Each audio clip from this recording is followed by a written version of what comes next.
WWTTYYYY.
Well, hello.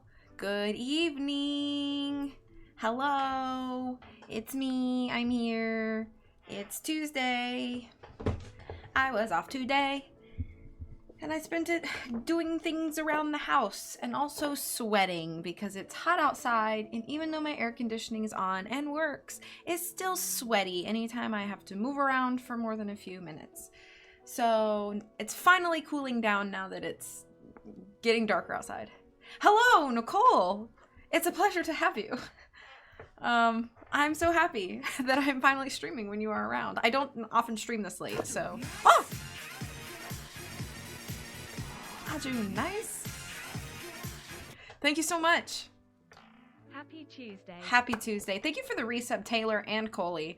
I appreciate you both. So quick life update, and then I will jump into reading. So the two reasons I haven't really been streaming a lot. One, I got really, really sick like 2.5, almost 3 weeks ago now.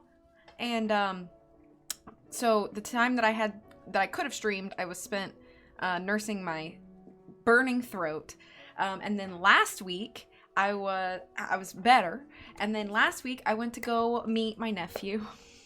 So I'm an aunt now officially, and I'm in love with that little boy. And so I've officially become like one of those people who just like wants to talk about the baby all the time.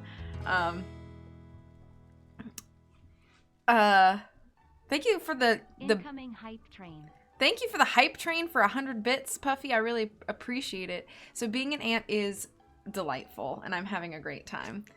I brought my plant and the Florida heat literally almost killed it immediately after one day. No! You're so cute. Aju, nice. I am one of those people. Okay, good. I'm glad you understand. So I hope everybody's doing well. I'm happy to be streaming again. No promises, but I also might be able to squeeze in a stream in the afternoon tomorrow because I only work a half day. But we'll see. We'll see what happens. Hi, Disney. How's it going? Okay. That being said, it is 8 o'clock. And I don't know how much energy I'm going to have. But I am going to do my bestie. I'm going to do my bestie job. I'm going to do my best job of reading with as much life and energy as possible until I get tired. So we'll see how far that is. We have finished 11 chapters, I do believe. And I know it's been a while since I've read this, but we're going to just jump back in. So here's a picture. Chapter 12, The Ballroom Puzzle. JJ, Valentine, and Trudy opted to take the stairs down to avoid sharing an elevator with any third parties who might be suspicious of them roaming the chateau together. Luckily, the dinnertime crowds had left the second floor at the top of the grand staircase empty and undisturbed. JJ crouched against the railing and peeked over the grand staircase. From his vantage point, he spotted the top of Deputy Park's head seated in the chateau's restaurant. Looks like he's starting on appetizers. We've got plenty of time. Madame Fournier isn't around here, is she? Asked Trudy. I really don't want to be arrested.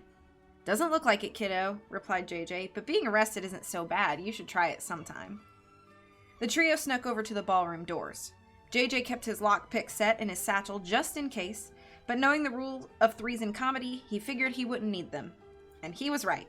The doors swung open to reveal the empty ballroom. We can work with this, said Valentine. Trudy closed the door behind them and they wandered in, taking stock of the place. There were chairs stacked against the far corner of the room, some circular tables with chairs dotting the walls surrounding them, and a beautiful crystal chandelier hanging above them in the center of the ballroom. The room was cast in a warm glow by the electric candelabras affixed to the walls. Hold on, said Valentine. He looked around the room, trying to picture it in his head from a certain angle. Thad and Marcella were having their conversation right here, he said, creating a frame with his thumbs and forefingers. So that must mean he turned directly behind him and pointed toward a small vent at the top of the wall. We spotted them from right there. Trudy and JJ joined Valentine to examine the vent. What should have given them a small vantage point into the secret passageway was now covered from the inside. Looks like plywood, said JJ. Makes sense, right? Valentine said. Whoever the real killer is must have known we were down there and sealed the entrances. It had the benefit of making you look like a fool when you tried to accuse Marcella and Thad. I'm extraordinarily aware of how much of a fool I look like, said JJ as he walked to the center of the room. All right, team, let's solve the mystery of whatever the heck Wallace P. Gross wanted us to find down here. Valentine, come on. What's up? Grab my waist. What? Grab my waist, repeated JJ.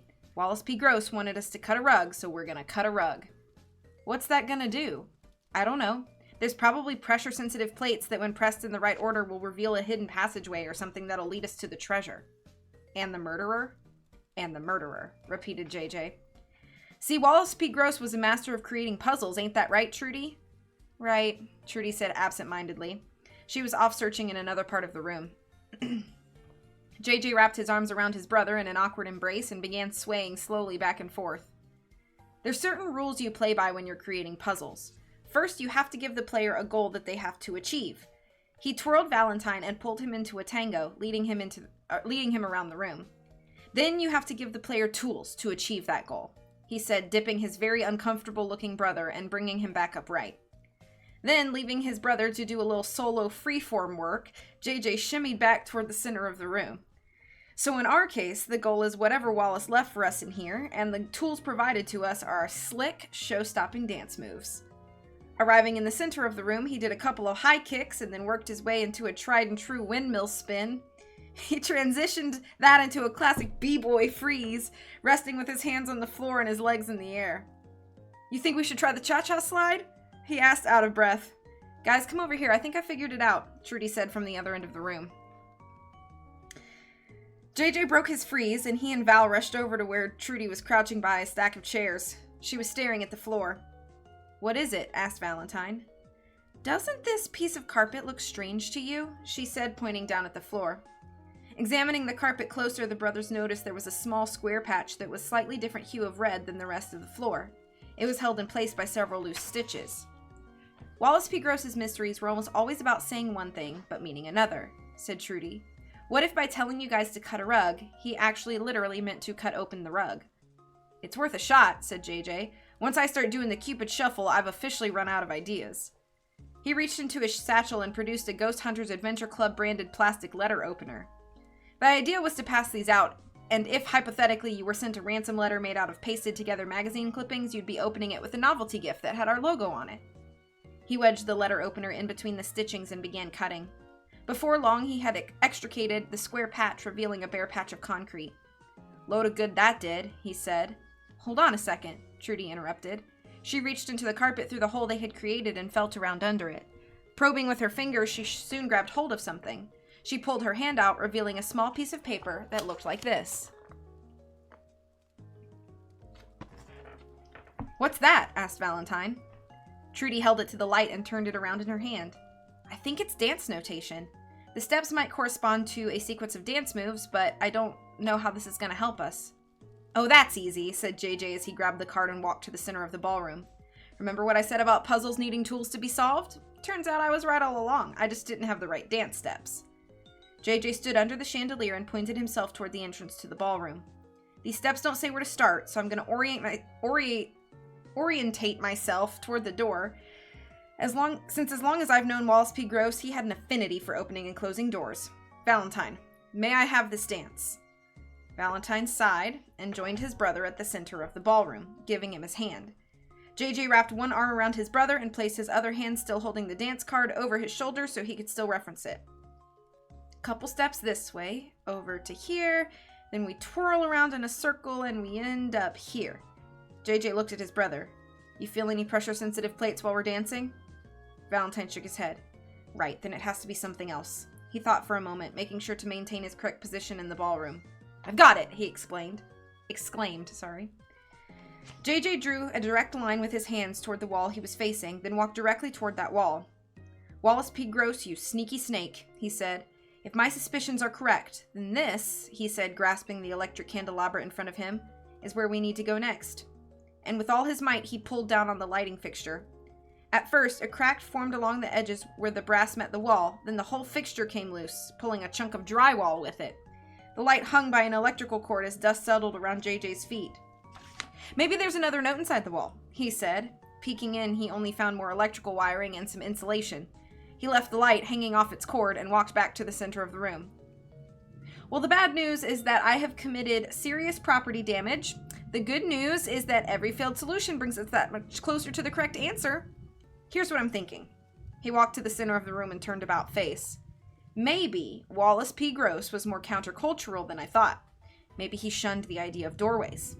He neglected a partner this time and performed the dance steps in accordance with the card that ended his routine facing the opposite direction. Then we just walk over to this light over here and... He gave it another hearty yank. Presto. More drywall sprinkled onto the carpet. There was nothing of interest behind the wall. 2 cardinal directions down, 2 to go. JJ ripped out 2 more lighting fixtures to no avail. He then figured he might be doing the dance wrong. He tested out the samba, the tango, and the foxtrot with the help of both Valentine and Trudy, when JJ was not satisfied with Valentine's form and commitment. Then moved on to a final quick try with new American freeform. Each new dance either placed JJ in the same direction as before or pointed him toward a chair or table, neither of which provided any new clues. Alright, I'm ready to begin systematically tearing out all these lighting fixtures. It looks like they're solid brass, so if worse comes to worse, I know a guy in Harborville who will give us $1.28 per pound. Wait a second, said Trudy. We have to be missing something.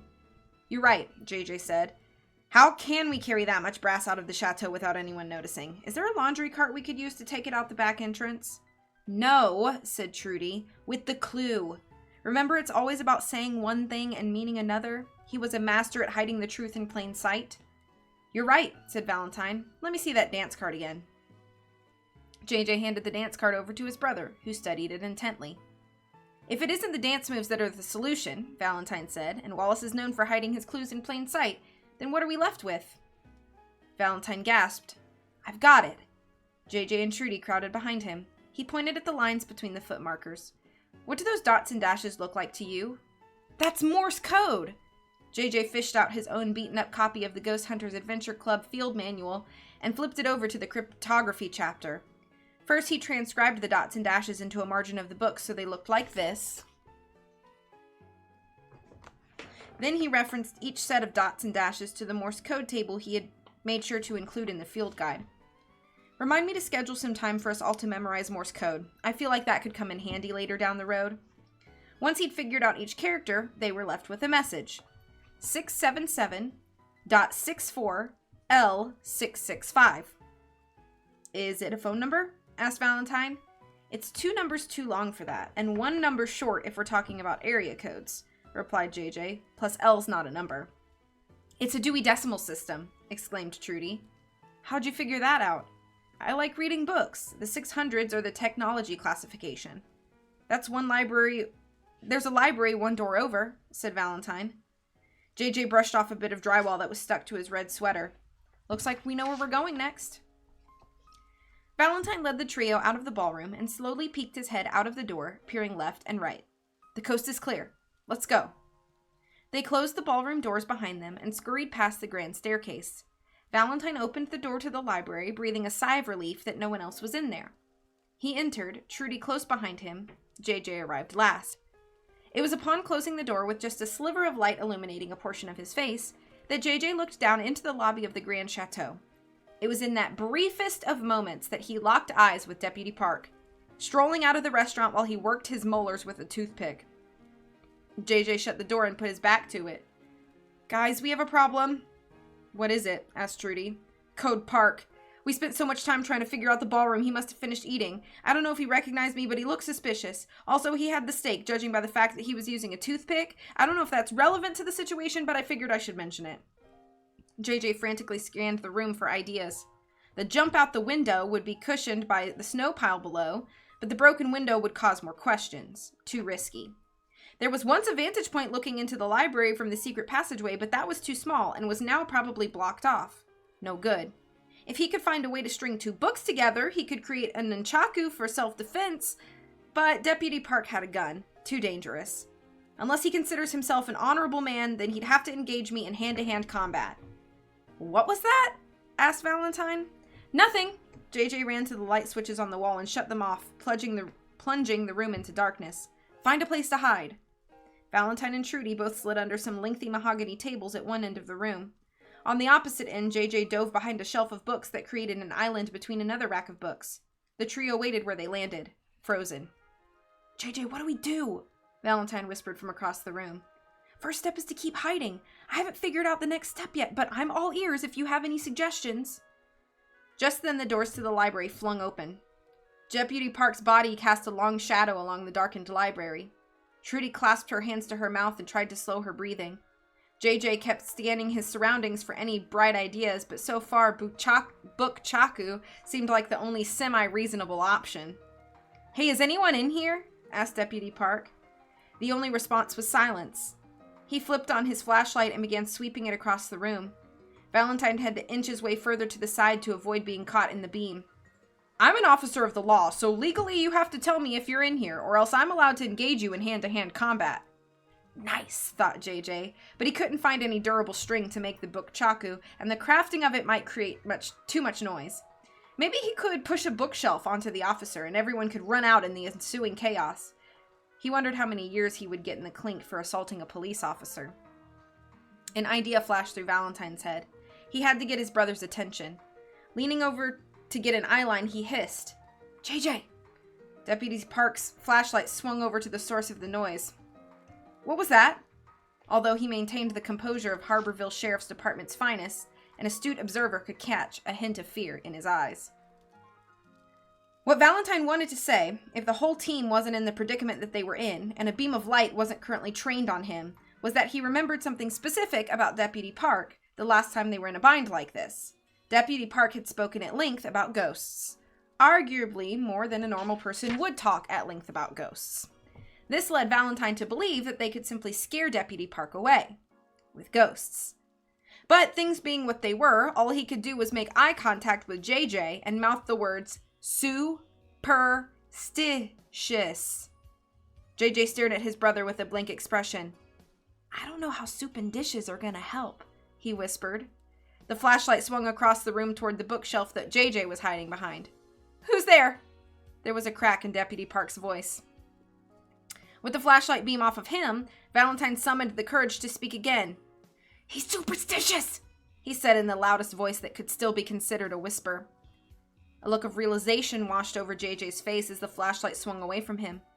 He could hear the officer's heavy breathing from all the way over on his side of the room. Slowly he got up, hugging close to the shelf of books in front of him. Using his pointer finger, he poked a book off of the shelf with all of his might. It flew through the air and landed face down on the floor with a thud. Deputy Park's knees locked. His flashlight immediately trained on the book on the floor. By matter of pure luck, JJ was in the paranormal research section of the library, and the book was How to Hunt Ghosts by Joshua P. Warren. Seeing his success with this first book, JJ felt it was appropriate to raise the stakes. He dipped down to a lower portion of the bookshelf and let a couple more volumes fly. They landed scattered on the floor of the library, their pages splayed open. Deputy Park remained in place, paralyzed by fear. He trembled, searching for words to say, but not summoning enough courage to say them.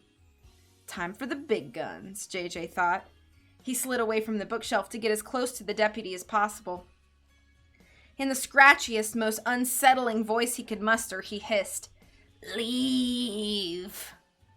Deputy Park stiffened like a plank. He spoke in a monotone voice. "There are forces in play here that exist past the veil of human comprehension. Good day, spirits." With that, the deputy turned around and left the library, slamming the door behind him. The trio waited for some time to make sure Deputy Park was gone before they all collapsed to the floor and caught their breath. JJ was the first to get up. The classic spooky bookcase trick. Good thinking, Val. Remind me of that the next time we do your annual performance review. Let's just find the book and get out of here, said Valentine. Trudy, where are the 600s? Trudy got out from under the table and went over to the bookshelf that JJ had been hiding near. She began thumbing through book spines, counting as she went. 610, 640... She moved over to an adjacent bookshelf and continued searching. Here it is.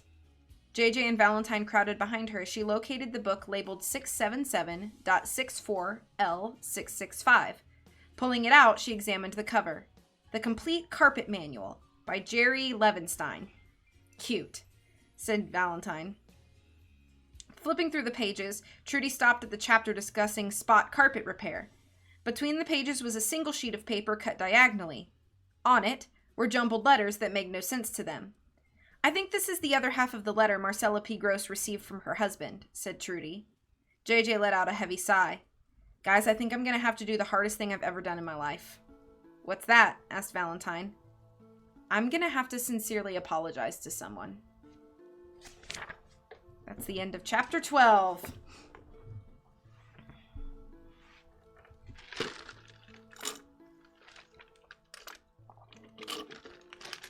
I know I'm jumping into the middle of this story, but what's going on? Okay, I'm going to try to summarize for you so far. So, JJ and Valentine are two brothers. It's suggested they're not biological brothers, but their relationship has not been fully explained, but they call them each other brothers. They are the founding members of the Ghost Hunters Adventure Club, which is just like a self-made club. These two young boys that solve mysteries, and they are at the Grande Chateau where they were invited by an author who said that there was weird stuff going on and he needed their help, and then he ended up getting murdered in front of them. And so they, along with the help of Trudy, who worked at the front desk of the Grand Chateau, the three of them are trying to investigate who murdered Wallace P. Gross and why. And if his murder was related to what he may have called the boys there for anyway. So that's kind of like what's going on. This was written by, so Dr. Cecil H.H. Mills is not a real person. He's like a character that Aaron Hansen of the Game Grumps created. So really this book was written by Aaron Hansen of Game Grumps. So it's supposed to be like sort of inspired by like Hardy Boys, Nancy Drew, Boxcar Children, Bobbsey Twins, like that era of mystery novels, but obviously there's a lot of humor in it that's like more modern, which I find really funny. I find a lot of things in this book really funny. So that's the summary. All I remember is the author talking about himself for a whole chapter. Yeah, that did happen. Happy Cat Day. I pet my cats, so I think I participated. Yes. Not the Dewey Decimals. I just noticed that in the title of this, the word chateau in French is masculine. So it should be Grand Chateau. Not Grande, which is the... Oh, so adding the E makes it like the feminine version. Interesting.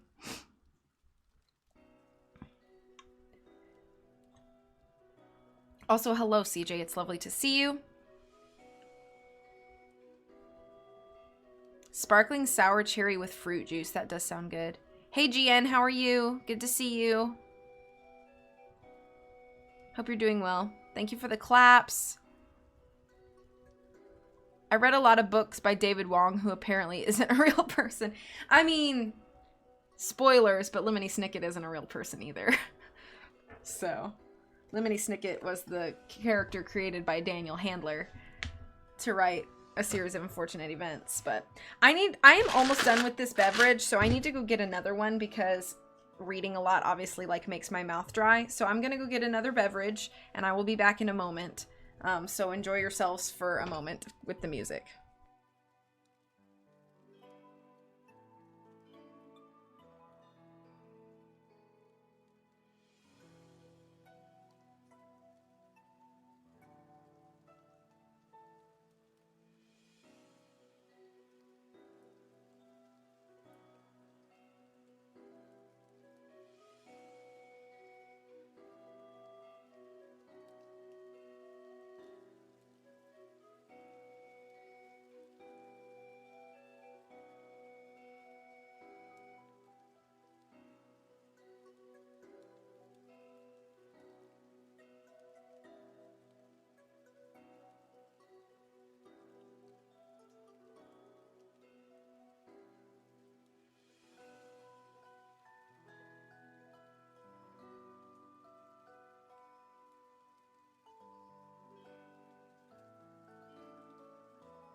Hey, listen! Hey, Mark.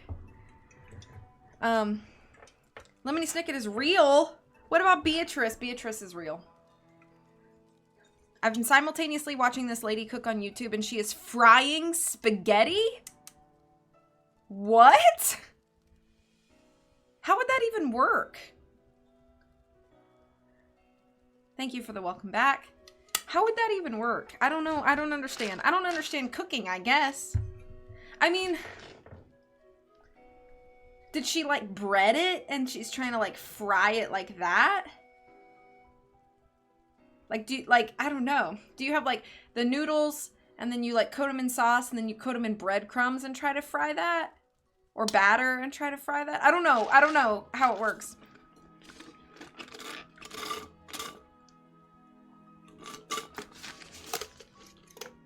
Is it one of those videos where someone does something insane while cooking for the views? It kind of sounds like it.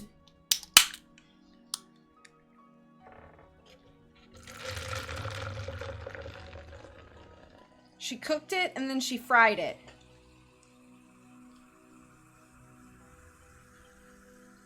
I still don't. I think she's just bad at cooking. Oh, okay. It's not like it's supposed to be like some like the new trend fried spaghetti, you know what I mean? Yes, I have a LaCroix because I don't have any Polar, and I don't hate LaCroix, I just prefer Polar. And this is the Beach Plum, which is actually a really good flavor. I like, you can't really see it because of my green screen, but I like the Beach Plum. She's this sweet old British lady, I just love her. Hey, Jess.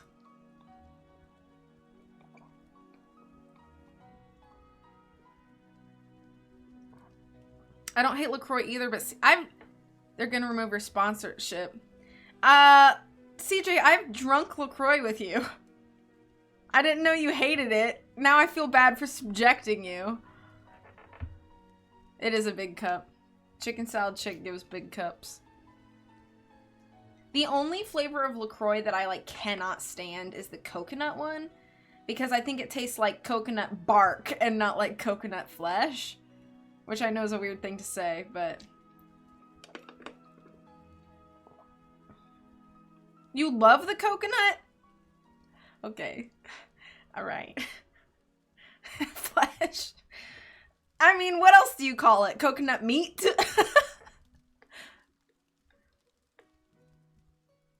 Most of the sparkling water drinks don't taste sweet enough. That's because they have no sugar in them, Disney. They're not soda. I don't hate it, but I'm like in where I will if I have to, but it's one of my last choices. That's fair. For me, it has to, yeah. For me, it all comes down to, diet soda still has sweetener in it. Disney, you silly goose. Dang it, you're gonna go to silly goose jail, Disney. I was gonna say, for, like, all Polar, I like. It doesn't matter the flavor. However, with other brands, it comes down to the flavor for me. So, like, there are some brands where it's like, oh, I love this flavor. And then, like, there are some brands, like the Limoncello LaCroix. I don't know if you've had the Limoncello LaCroix. But the Limoncello LaCroix is so tasty. I love it. Like, it's like almost as much as I love the orange vanilla Polar. But then, like, most LaCroix, I'm kind of just like, it's fine. And then, like, some LaCroix, like coconut, I'm like, ugh. But, you know, I want a silly goose emote. I know I should ask Riddy to make me a silly goose emote. You can visit me in jail. I'm also in silly goose jail. I wish they had more Polar at the stores. It's sad how sparse it is here. Yeah, it's still kind of sparse down here too, but they have started doing the, like, seltzerades, which I really like, because, like, the cherry limeade is really good too, and the orange vanilla is easily found now, so. I didn't like the limoncello that much, even though it sounds like I would. Yeah, Riddy made most of my emotes.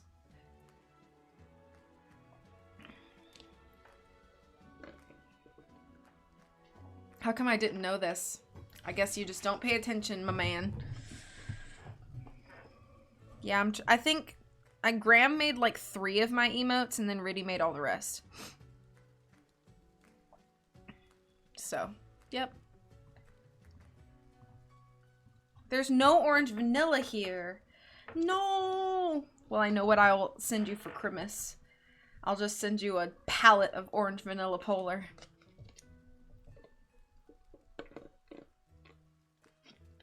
Riddy was like, hey, Disney, I make emotes. I just turned and walked the other way. Yeah. Lime and black cherry. Aww. I should get back to reading. The people who are watching this on YouTube are going to leave me nasty hate comments about how much I'm talking between chapters. They're going to be like, just get on with the story. I know I always say things like that, but I'm telling you, YouTube comment sections, they get wild. If you can send me a palette for Polar, I'd be forever grateful. Okay, enjoy dinner. Have a good night. I mean, they can deal with it. YouTube people can relax. Can you stop talking? I know exactly. Alright, but I am gonna keep going.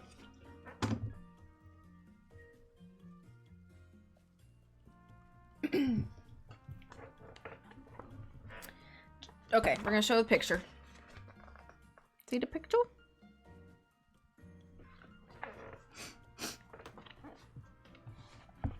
Chapter 13. Sincerely apologizing to someone. JJ paced outside of the door to Marcella P. Gross's suite, muttering under his breath everything he'd practiced with Valentine and Trudy about empathy and apologizing and basic human decency. There was a brief moment where he thought about running away from the suite, through the hallway, down the stairs, out the lobby doors, into the snow, and to the nearest traveling circus he could find to start life anew as a carnival barker. But most traveling circuses went south for the winter. What if he became a longshoreman? He'd get to grow a beard. JJ shook his thoughts from his head. You can do this, he said to himself with a vulnerability he reserved for when no one was listening. Taking a deep breath, he knocked on Marcella's door. It was a moment before the door cracked open, revealing Marcella's face in a slit of light. JJ could tell that she had been crying. What do you want? JJ took the dumb fedora that he'd nicked from the Lost and Found off of his head and placed it over his heart in a show of sincerity. He figured props would help him in this most dire hour of need. Ma'am, I'd like to wholeheartedly and without reservation apologize for my actions earlier today. Marcella slammed the door in his face. JJ took a moment to collect himself, then calmly knocked on the door once more. She cracked the door open. What? Head on heart, look a little teary-eyed, take a deep breath. I just want to say, I'm sorry for... She slammed the door in his face again. JJ felt his temper rising and fought his natural urge to scream well-crafted obscenities. He counted to 10, as his brother had instructed him to do, then leaned in close to the door. Okay, if you don't want to do this face-to-face, I'll say it through the door. What I did today was way out of line. I accused you without any real evidence, and I embarrassed you in front of your peers. It was because of my own bullheadedness that I put you into this position, and for that I am very sorry. He listened to the door for what felt to him like forever. Then he heard Marcella's voice. You can take your apology and stuff it up your nose, Jack. It was right about here that JJ lost his temper. Adrenaline pumped through his veins and he only saw red. Listen here, you old bird. I come here with a literal hat in hand to make nice, and you insult me. I hope you're happy with Thad Newberry and his stupid ponytail. If you really wanted to apologize to me, you could go build a time machine and stop yourself from prying into my private life. Better yet, you should probably stop yourself from being born, you little street urchin. Yeah? Well, if I had a time machine, first I'd give myself a sports almanac from the future so I could make my millions off of gambling. Then I'd watch the Hindenburg crash, because that's an interesting piece of history I'd like to experience firsthand. And then I'd travel back in time, back to the time of the dinosaurs, so I could challenge you to a fair fight in your physical prime. You couldn't handle me today! Marcella's voice shrieked through the door. I'd rip your throat out, watch you die, and then wait patiently until I died happily of old age so I could kill you again in the afterlife. Oh, come at me, you blood-sucking vampire. I will bury you and the whole town will celebrate my valiance once I've freed them from the darkness that's beset them for centuries. Just then, Marcella swung the door open, huffing and puffing, glaring at JJ despite her small and frail stature. He steeled his nerves and puffed out his chest, ready for a fight he'd asked for, but questioning his own threat to punch an old lady. It was only a moment before her features softened. The rage left her eyes, and she spoke in as kind of a tone as a battle-hardened spinster could. You're all right, kid. Come on in. She stood beside the doorway and motioned for JJ to enter. He moved forward warily, checking the floor for any sort of booby trap. Stepping into the suite, JJ noticed that it was much better decorated than any other suite he'd seen in the Grand Chateau. Victorian silhouettes hung on the walls, and a red shawl lay draped over the only source of light, casting the room in crimson. I travel with my own picture frame, she explained. It helps me to feel grounded. She offered up an easy chair in the corner of the room and asked, Tea? Sure, said JJ, his mind racing with thoughts about the poison she must be putting into it to finish him once and for all. You know, you remind me a lot of how Wallace used to be when he was younger, she said, pouring hot water from a kettle into 2 teacups. Hard-nosed, defiant, quick to come to conclusions. She handed him a teacup and saucer. JJ eyed it warily. Calm down, it's not poisoned. If I wanted to kill you, I'd have shot you with the crossbow I keep under my bed. You keep a crossbow under your bed? Wouldn't you like to know? So what brings you here, Gumshoe? I know you're not the type of gentleman to apologize without motive. JJ took a sip of the tea and immediately spat it back into the cup. This is mostly vodka. Marcella shrugged. It's about the letter you received from Wallace before he died, he said, placing the teacup and saucer on a coffee table in front of him. I think we might have found the other half. Marcella raised her eyebrows. Did you know? What did it say? It was all gibberish, ma'am. I was hoping that by combining the two, you and I could make some sense out of it. That's just like Wallace to do, said Marcella, always with his little games. Come on, let's try and figure it out.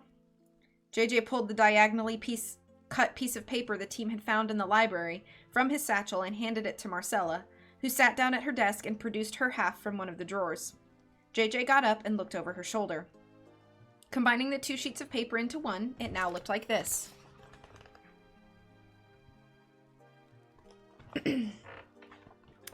Well, that doesn't help, said JJ. It's all still gibberish. Marcella scoffed. That's because it's written in code. Pull up a chair, young man. You might learn something valuable here. JJ dragged his chair over while Marcella continued to speak. Wallace was obsessed with puzzles. It was his idea of courtship to leave multi-part cryptograms for me to solve. It bled into his writing, and next thing you know, you have an international best-selling author who doesn't make time for his wife. If it's written in code, wouldn't we need a key of some sort to solve it? Sweet child. Wallace hasn't given me a decoding key since our 3rd date. If this is as simple as substitution code, we can figure it out in minutes. What's the most frequently occurring letter in the English language? D, said JJ as quickly as he could. Did you just say the first letter that you could think of off the top of your head? It was a 1 in 26 chance. I liked the odds. The most used letter in the English language is E. So if a coded message is long enough, a good place to start is to find the most frequently used letter in the message and see if it's in places where E is commonly used. They scanned over the combined piece of paper letter for letter. The letter I shows up a lot, doesn't it? Said JJ. Points for the newbie. Now, since this message contains apostrophes, that makes it even easier. She pointed at CSY apostrophe VI in the second line and M apostrophe ZI in the third. How many contractions can you think of that use 2 letters that don't have the letter E in them? JJ thought for a moment, giving this question an earnest effort for once. There's YUL and not much else, said Marcella. So unless this is a shifting cipher where the code changes for every letter or word, and we'd need a supercomputer to solve it any time this century, we can assume that these words might be a contraction. How of, your, or I've. Are you still following me? Best as I can, ma'am. Good. Now there's 2 types of ciphers that are very commonly used, the Caesar cipher and the Atbash cipher. A Caesar cipher is where you find your code word by shifting the alphabet forward or backward a certain amount of letters. An Atbash cipher is where you mirror the alphabet on top of itself, so that A translates to Z, B translates to Y, and so forth. So which one is this? Asked JJ. Use your head, youngster, you tell me. JJ furrowed his brows and studied the I's in the message. The letter E is pretty close to the letter I, so for right now I think we can rule out the Atbash cipher. Good observation.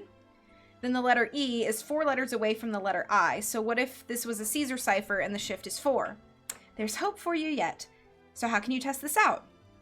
JJ ripped a piece of paper from the complimentary Grande Chateau branded stationery in Marcella's suite and copied down WAIIXLIEVX from the first line of the message. After a bit of mental math, JJ translated the word. Sweetheart, he said. Congratulations, said Marcella. You figured out the key. Holy moly, I'm a master sleuth. Don't develop an ego, kid. This is literally one of the easiest cryptograms to solve. Marcella took another piece of stationery and placed it next to the 2 divided sheets of paper that Wallace had left them. With remarkable speed, she translated each letter of the coded message.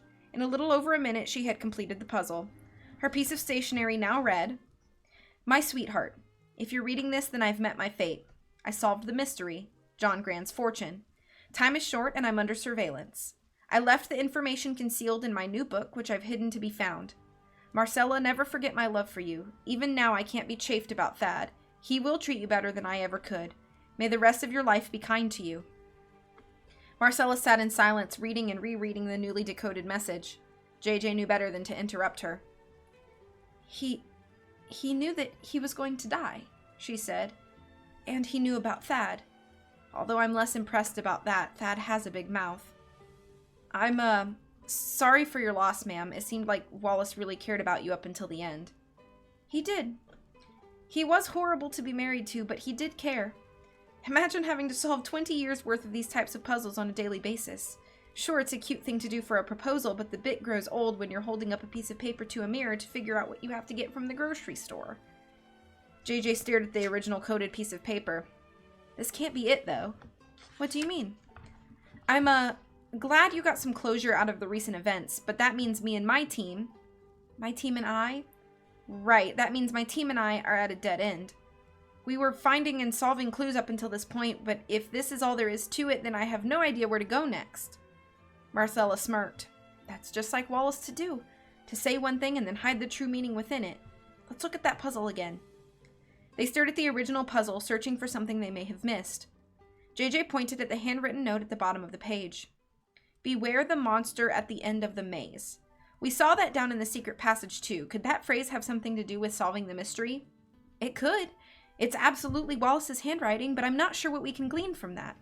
Additionally, it was on the sheet of paper that was delivered to me, not the one you found. We have to be missing something. He stared at the original coded message for a long time, searching for any hints that might lead them to a solution. Frustrated, he turned his attention over to the decrypted message, reading and rereading it over and over again. Wait, look here, he said, pointing at the decrypted message. Wallace used the word chafed when he was speaking about Thad.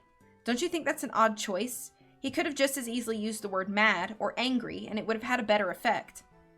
Maybe he used that word because he had to fit it into a code. Right, and look here. JJ pointed at the margins of the page of the original crypted document. Each line of the puzzle has a different indentation. Maybe he was trying to line up the letters so they could spell something out. Marcella laughed. You know, kid, you're smarter than your words and actions, and everything you've done since I've met you have led on. Thanks, I think. But what was he trying to say, and where can we find it? Remember that Wallace does everything deliberately, Marcella said. By this point, he's created enough puzzles to fill an entire encyclopedia set. He knows what he's doing. JJ kept scanning the original puzzle for any sort of intentional inaccuracy that might go along with his odd indentions. First, he tried counting the spaces before each line started and applying those numbers to their corresponding letters in the line, but that turned up nothing. Then he tried counting the periods and apostrophes in the hope that it was hidden Morse code like the last puzzle. Still nothing. Then, a flash. I've got it, JJ shouted. Well, then what's the solution, kid?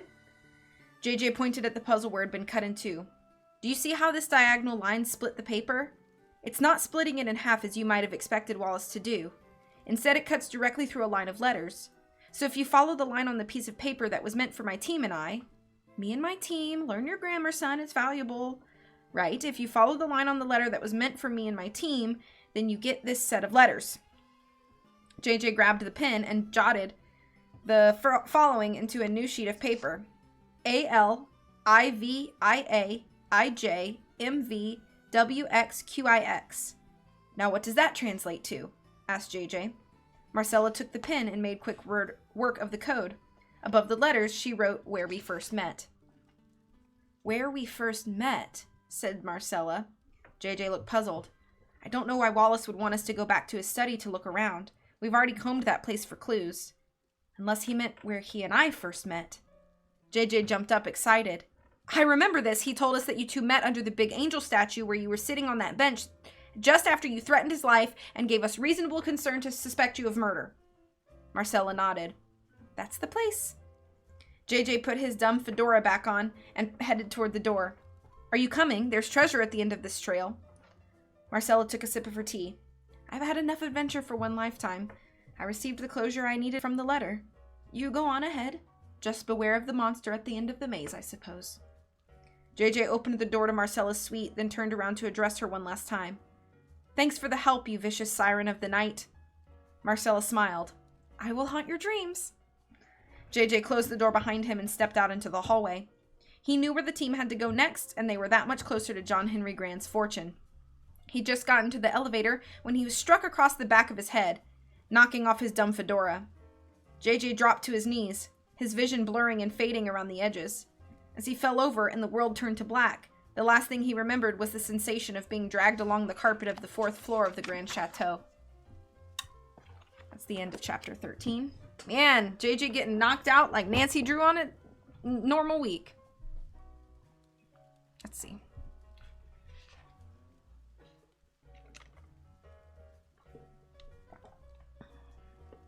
Man, so many comments to catch up on. Hang on.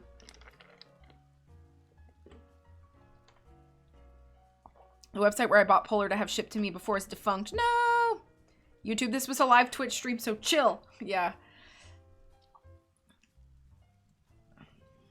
Boxed is gone. They have tons of Polar on Amazon, but it's like 4 times the store price. Yeah, it's really pricey on Amazon.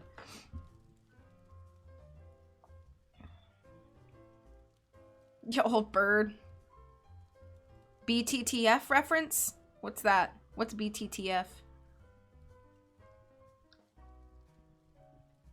I'd punch the old lady. I wish I had this talent right now. Gladys.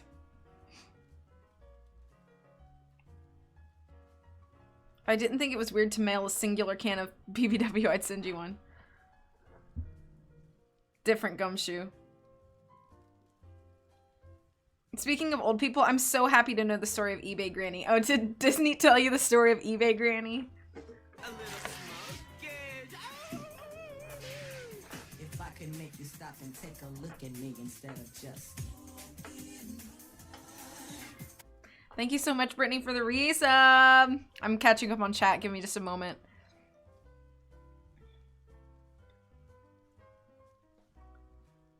I feel like the most common consonant is like S, T, or R.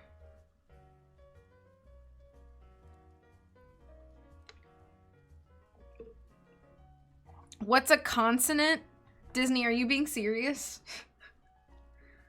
I can't, like, I don't know. Like, I don't actually know if you're being serious. Of course, the children have the most trouble producing R and S, a couple of the most common letters. Oh, yeah, like speech.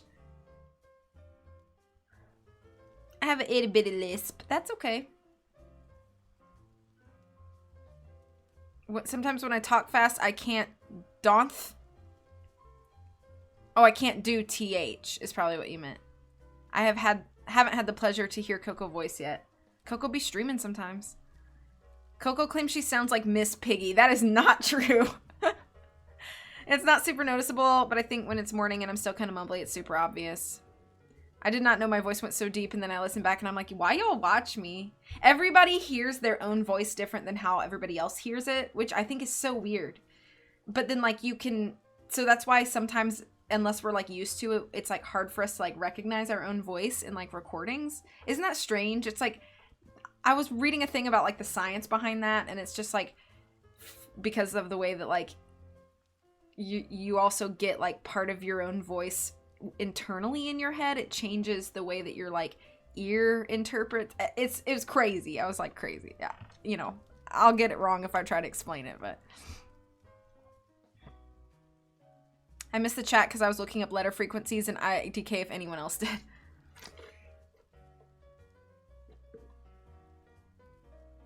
Is this an Indie 34 puzzle? Probably. T seems to be the most common in text, but S might be the most common in listings in the dictionary. Okay. Interesting. Interesting. Interesting. Interesting. Wait, what? I was leaning over? Wait, what? I was leaning... Oh, someone is dragging bot. Yeah, so JJ got knocked out as he was leaving Marcella's suite. Yes, thank you, Brittany, for subbing for 11 months. I appreciate you. I hope you're having a good day.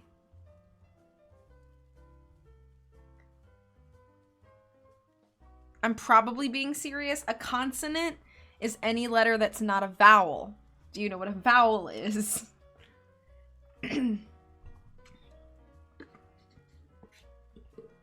The lady doth have trouble with TH. The voice in my head is, like, cute and not you. I think your voice is cute, Coco. Your voice is not you at all. Then I hear it and I'm like, am I quickly cute? No. After I stream pretty often, I got used to my voice. I used to hate it. I can be nasally and I drag my words. I've never noticed that. A-E-I-O-U, sometimes Y. Y is a letter that can be used as both a consonant or a vowel, but yes, so a consonant is any letter that's not one of those. So a consonant is like S, T, R, H, you know, B, whatever. Any of the others. I hate it half the time, and then half the time I'm like, okay, I don't sound too gross. Someone just told me there was a new vowel. What letter is a new vowel? E-I-E-I-O are the vowels. Your voice, I mean, voices do shift depending on the time of the day and how active your voice has been. I mean, it's like with singing, you know, people say like, oh, I'm not warmed up. And like, that's true of talking too. I feel like this part of my hair is looking really weird. That's true of talking too. So if your voice is not like warm, it's going to sound different than when it is warmed. Maybe I'll I don't know. I don't know what I want to do. Oh, it's W. And I didn't listen. New Val just dropped. Oh. I'll just pin my hair up like this. Not a fan of my voice. Yeah, and I feel like very few people are fans of their voices. It's just something you kind of get used to after a while if you like have to do recordings and stuff a lot. Last stream I was kind of laying down and my diaphragm was probably crying, and that's why I sounded so deep. So, fun fact, when I first started streaming, before I did face cam, which I started with Nancy Drew, and I think my first stream that I used a cam for was Secret of the Scarlet Hand. So the first 5 games that I streamed laying in my bed like this. And I was leaning up against the headboard, and my laptop was on my stomach like this. And I had like a book on the bed next to me with my mouse and my headphones in, and I just used my laptop's mic, and I just played like this. And I streamed like this, and I talked to people like this, and nobody knew. And then when I was like, I want to do a cam, I want to try a cam like some streamers have. So I like downloaded this app onto my iPad and used my iPad as a webcam because I didn't have a webcam at the time. And the laptop that I had at the time didn't have a built-in webcam. And then I was like, oh, I realized I couldn't lay down for that. Otherwise you'd just get like chin, you know? So then I actually had to sit up for that stream.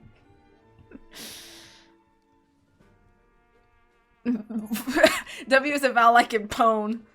Yeah, that's what I do. So, I mean, we've been there. V, I think you're the first streamer I watched. Really? The first streamer I watched besides Her Interactive, because that was the reason I joined Twitch, was to participate in Her Interactive streams. But the first streamer I watched outside of her was Brandon, which I don't know. I know CJ's gonna know who that is, and probably Nicole, but I don't know if and HS probably. But Sensitive Stoic was the first streamer that I watched outside of that. I think it's !following. Matt and I recently watched your first webcam stream. Oh boy. That was probably really rough.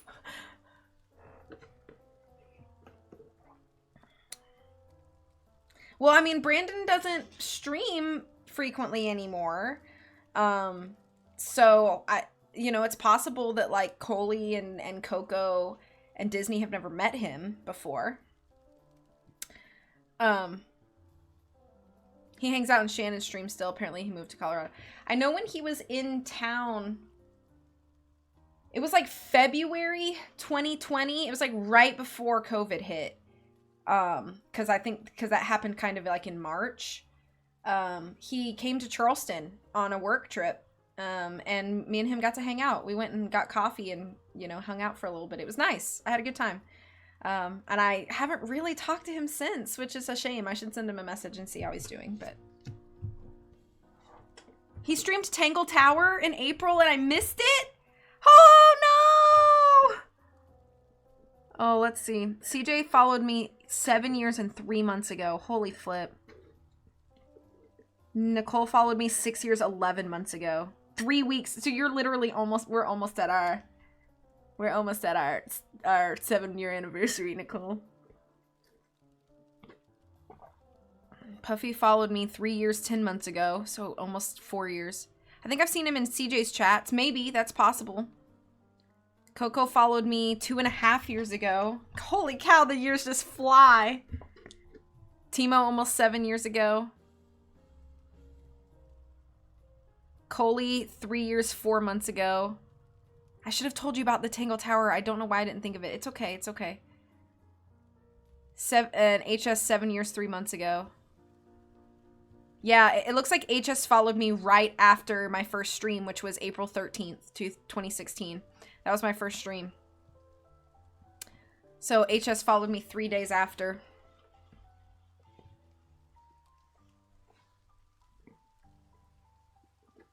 I was streaming Stay Tuned for Danger. That's right. Sometimes I forget. That's crazy. Lily's trying to vandalize my room right in front of me. Isn't it crazy that we've known each other for over 7 years? I feel like so much life has happened in that time. Huh. You were playing something with your mom when I first watched. Oh, man. It must have been a Nancy Drew game. I think we played White Wolf of Icicle Creek together for our first stream together, if I remember right. Because I think that was the stream that CJ banned Garrett, or Garrett banned CJ. CJ banned Garrett, I think. And then my mom was like, undo that! He's probably crying! I remember that. So much life has happened, but I can believe 7 years at this point. I think it was Ice. That's so hilarious. Yeah. I still talk to Garrett. He just... Life doesn't have him on Twitch much, but he's doing well. Garrett's married, if you guys didn't know that. Garrett is married now. His wife seems very lovely. I banned him and I'd do it again. Last time I saw him, he was trying to play mid. Weren't we all? Oh my gosh, I didn't know. Yeah, I think he got married in... Oh goodness, I don't even remember. It's been a while. January? I think it was January. His life and his wife. You right. Okay. Let's read another chapter, because I've only read 2, and I've been live for an hour. But it's fine. We're just taking our time. I'm getting back to the book. I just haven't had a chance to chat with a lot of you guys recently, so I'm just catching up. Sorry, YouTube. Okay. Next picture. No, it's fine. Don't apologize. Okay. Chapter 14. Man Down. Valentine checked his watch repeatedly while he paced around their room, which felt smaller and smaller by the moment. There was nothing good on TV, and the view out of the window provided the exact same scenery as the last time he checked. "It's been an hour," he said. "What'd JJ say to do when it's been an hour?" said Trudy. She was lying down on one of the beds, rereading a Wallace P. Gross mystery novel. "He said to abort the mission and disavow any knowledge of his existence until 5 calendar years have passed. At that point, he demands that we begin telling stories of his heroic life, making sure to embellish the stories in different ways each time so he could live on as a great American tall tale." Right. She dog-eared the book and sat on the edge of the bed, watching Valentine pace. I mean, what could have happened to him between here and Marcella's room? Deputy Park could have caught him. The real killer could have taken him out when he was alone and unaware. Marcella could have ground his teenager bones into her soup for all we know. "We should go looking for him," said Trudy. "What if he really had to work his magic with Marcella and he's just now finally getting the next clue? He could be in there right now, and you know how he is about sincere apologies." "Marcella's suite is the first place we can check. If he's not there, we can look around the chateau. We're surrounded by snow. How far could he have gotten?" The world slowly came back into focus for JJ, who could tell he had been drooling on himself.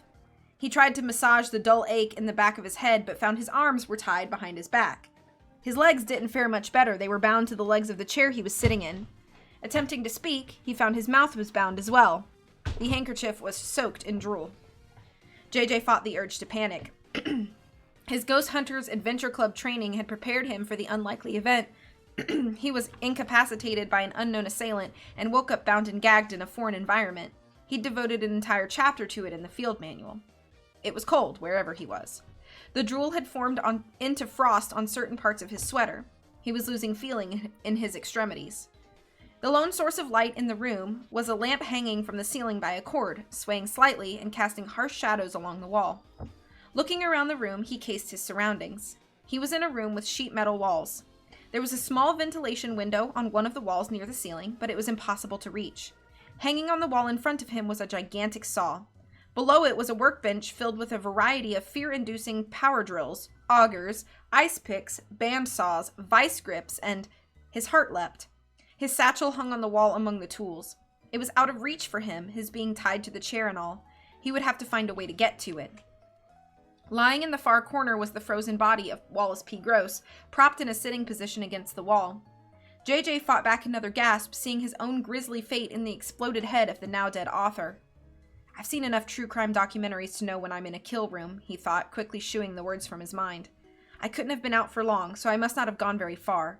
There's still hope for me. This'll make a great chapter in my eventual memoir, Ghost Hunting, Crime Solving, and Impossibly Good Looks, the story of J.J. Watts, as written by J.J. Watts because he didn't die in a scary kill room. It was cold, and the wind was howling, so he decided he must not be in the chateau anymore. But if he wasn't there, then where was he? And then he saw it, his potential escape plan. Next to the workbench with all the scary tools hanging at eye level to JJ, seated and bound to his chair, was a telephone. It was Grande Chateau branded. He must still be somewhere on the property. JJ wriggled his neck back and forth in an attempt to dislodge the handkerchief gag around his neck. He pushed out with his tongue and worked in conjunction with his teeth. With great effort and vigorous movements with his head, he was finally able to bring the handkerchief down to his chin. One more shake of the neck, and the soggy, drool-soaked gag hung down around his neck. Now, free of the first binding, but with many more to go, JJ was finally able to speak. Well, crap. Valentine and Trudy walked upstairs together toward the top floor of the Grande Chateau. A worried expression seemed permanently stuck on Valentine's face. What if we run into Deputy Park? Asked Trudy. We tell him the truth. JJ's missing, and we don't know what happened to him. I'm not going to lose my own brother just to find some treasure. Are you actually brothers? Asked Trudy at the top of the stairwell. Valentine stopped at the door to the 4th floor and turned to look Trudy directly in her eyes. I am contractually unable to answer that question. They walked down the hallway to Marcella's door. Valentine took a deep breath and raised his hand to knock, pulling away at the last second. What if she grinds our teenager bones into her soup? Just knock on the door already. Valentine knocked on the door, and the two waited. After a moment, the door swung open to reveal Marcella P. Gross. She rolled her eyes when she saw them. Oh, come on, I'm not going to help you solve any more clues. I'm not running a charity here. Miss Gross, Valentine said, we were just wondering if you know what happened to... Marcella slammed the door in their faces. My brother, because we can't find him. Valentine tried knocking again, but Marcella didn't bother with coming back. Dejected, he and Trudy walked back down the hallway toward the elevator. I don't get it, said Valentine. What could have happened between him leaving Marcella's room and coming back to our room? Well, what about Deputy Park? I've personally witnessed JJ talk himself out of tougher predicaments with officers of the law. I don't think a chance run-in alone with Park would have been that difficult for him. Arriving at the elevator, Trudy was the first to see JJ's dumb fedora lying on the floor. Picking it up, she offered it to Valentine. This was JJ's, wasn't it? It was, and I know he'd never be the sort of person to leave a dumb fedora lying on the floor, especially when he said he needed something to do with his hands while he apologized to Marcella. Valentine turned the dumb fedora around in his hand, examining it. Something bad's happened to JJ, and we need to find him. Quick. JJ approximated the distance between himself and the phone at the far end of the wall. 10 feet. He had fidgeted for a while with the rope bindings on his wrist and had tried kicking himself out of the knot that his legs were tied with, but nothing loosened the grip. He would have to find another way to get there, another way to dial the numbers, another way to contact help. He figured he'd do it the old-fashioned way. Summoning all of his strength, he lurched his body forward and pushed off the ground with his feet. The maneuver worked, and the chair took a short hop forward. That's one. JJ had no idea when whoever had put him here would come back, so he had to work fast. He repeated the lurching, kicking motion again and again, bringing him inches closer to the telephone each time. Another lurch, another kick, another few inches. Beads of sweat formed on his forehead despite the coldness of the room. He took a small break to measure his progress. Solid 2 feet, cool. JJ knew he had to speed this up, or else he'll never get out of here in time. With a mighty push forward, he launched himself up into the air along with the chair. The J.J. Watts space program in full effect. Landing on the ground a full foot forward, he could feel that his body had shifted in the launch, turning his rightmost chair legs toward the telephone. The momentum of the shift carried him forward. The chair teetered onto those two legs and his center of gravity shifted. He was about to fall onto his side. Course correct, course correct! The tiny versions of JJ scrambling inside the imagined mission control center in his head warned. JJ gasped and hurled his body weight in the opposite direction. Swinging back in the other way, JJ's chair landed on all fours. There was a brief moment of relief before his eyes widened as he began teetering in the opposite direction. Course correct again! The tiny JJs begged. But maybe not as much this time. JJ hurled himself again, pushing his center of gravity back over. He heaved a great sigh of relief as all 4 of his chair legs touched the ground and stayed there. Okay. Baby steps it is, said JJ. He went back to the tried and true lurch and push method, first to get him facing the telephone, then to continue the inch-by-inch crawl toward freedom. He managed to close the last 7 feet without incident in a little under 30 minutes. Drenched in sweat and shivering because of it, JJ formed his plan of attack. With a great sweep of his face, he managed to knock the receiver off of its base, landing on the workbench to his right. The coiled cord remained attached to both the receiver and base, and from the earphone he could hear a dial tone. Score 1 for me. Next, and with great precision, he began pecking at the numbers on the base of the phone with his nose. One by one, he nosed each number until he had completed the 7 to make a call, then leaned his head over to the receiver on the workbench. The telephone in his and Valentine's suite that JJ had secured for himself and his brother rang unanswered 20 times before JJ gave up. Valentine and Trudy elected to take the elevator down to the lobby of the Grand Chateau. Let's see if we can blend in with the crowd, Valentine suggested. Maybe JJ's down there trying to pull a quick grift before he came upstairs. Yeah, but if Madame Fournier or Deputy Park catch us looking suspicious, we're toast. It's well past midnight, so I assume Fournier is out for the night, but you're right about Park. Let's keep our eyes peeled. The doors to the elevator opened and they jumped back in fright. There was someone standing right in front of them. They both breathed a sigh of relief once they realized it wasn't Deputy Park. Valentine recognized the woman as the bartender of the Grand Chateau. Yo, Trudy, she said in a thick Bostonian accent. Heard you got canned. Yeah, Carolina, it blows. It's a shame. You were a real inspiration to all of us who wanted to look like we were working while doing the least amount of work possible. I'm gonna miss ya. Me too, said Trudy. She and Valentine exited the elevator and Carolina took their place. The new guy sucks too. What? I already got replaced? Yeah, he's a lot like you in that he doesn't care about his job, but nothing like you in that it's not in a fun way. Well, happy trails. The door to the elevators closed and they walked down the grand staircase to the lobby where even at midnight a few hotel patrons were milling around. Valentine scanned the crowd. No JJ. Trudy looked across the lobby to spot a pockmarked teenager with shaggy hair and a Grand Chateau uniform at the front desk. From this far away, she didn't even need her powers of deduction to tell that he was an idiot. Oh man, they really did replace me. Valentine spotted the danger first. Leaving the restaurant with a newspaper rolled under his arm was none other than Deputy Park. We got a jam, Valentine hissed. He grabbed Trudy by the hand and pulled her to the side. They dove behind the empty bar, crouching on top of a rubber slip mat, surrounded by drink mixes and liquor bottles. We should be safe here, right? Asked Valentine. Carolina's the only bartender, and she already went to her room for the night. We can stay here as long as we need to. Officer Park sat down at one of the bar stools in front of the bar and unfurled his newspaper, engrossing himself in days-old news. Without looking up, he said, Carolina, there's nothing more I need in this world right now than a whiskey sour. With great effort and above-average flexibility, JJ managed to catch the switch hook with his nose and hold it down for long enough to end the call and get a new dial tone. He searched his brain for any number he could call. Dialing 11 numbers this time, he leaned over to the handset and heard an odd dial tone. It took him a minute to realize that this was a closed telephone line. You had to dial 9 to get out. Once again catching the switch hook with his nose, but swearing a lot more this time, JJ heard the dial tone, made sure to press 9 first so he could make an outside call, then pressed the same 11 numbers with his nose. Hold on, my phone's ringing.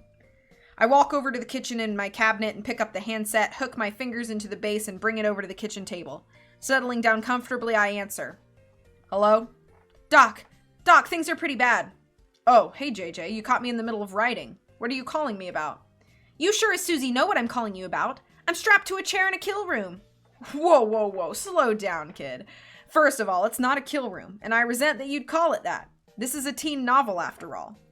JJ did a little more swearing that I'd rather not write down here for fear of losing my publishing deal, but just know that his comments were unkind and hurtful. As soon as he calmed down, he changed to a pleading tone. Come on, Doc, give me something to go off of here. This is pretty dire.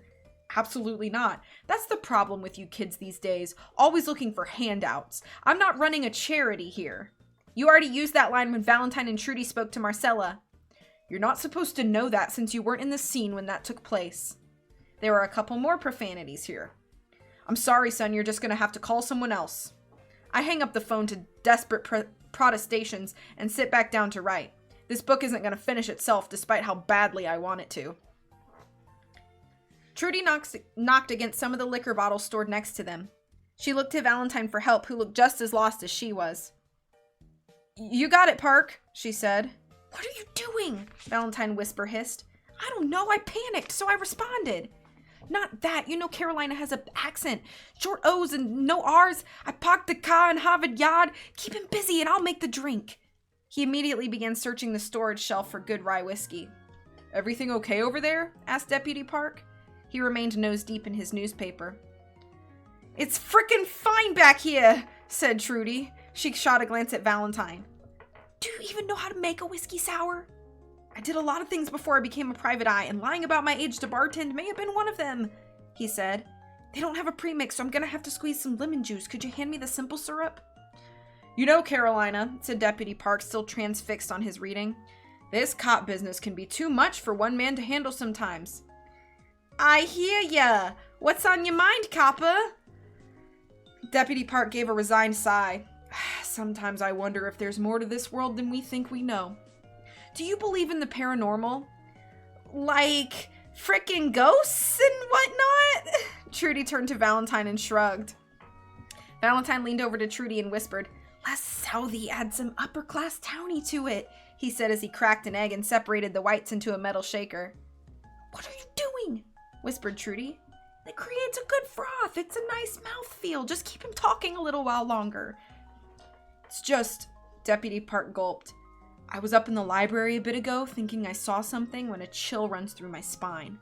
I'm standing there wondering if I had walked through a cold spot for a reason when all these books started flying off the shelves. Aw, yeah, said Trudy. This spot's more haunted than Fenway. Rest in peace, Teddy Williams.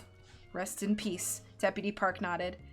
I just don't know what I'm doing with my life when I'm not even sure what happens to you after you die.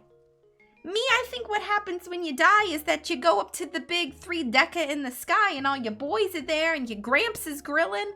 Trudy paused. What do Bostonians grill? Chowder! He's grilling chowder in the backyard. Trudy smacked her own head. Boy, grilled chowder sounds amazing right about now, said Deputy Park. He turned this page in the newspaper. I guess this spooky stuff is getting to me. Those Watts boys probably got it stuck in my head with their ghost hunting nonsense. They're not bad kids, you know, just misguided. Valentine smiled as he popped the metal containers together and gave it a good shake. He strained it out into a glass and garnished it with an orange slice and a cherry on a toothpick.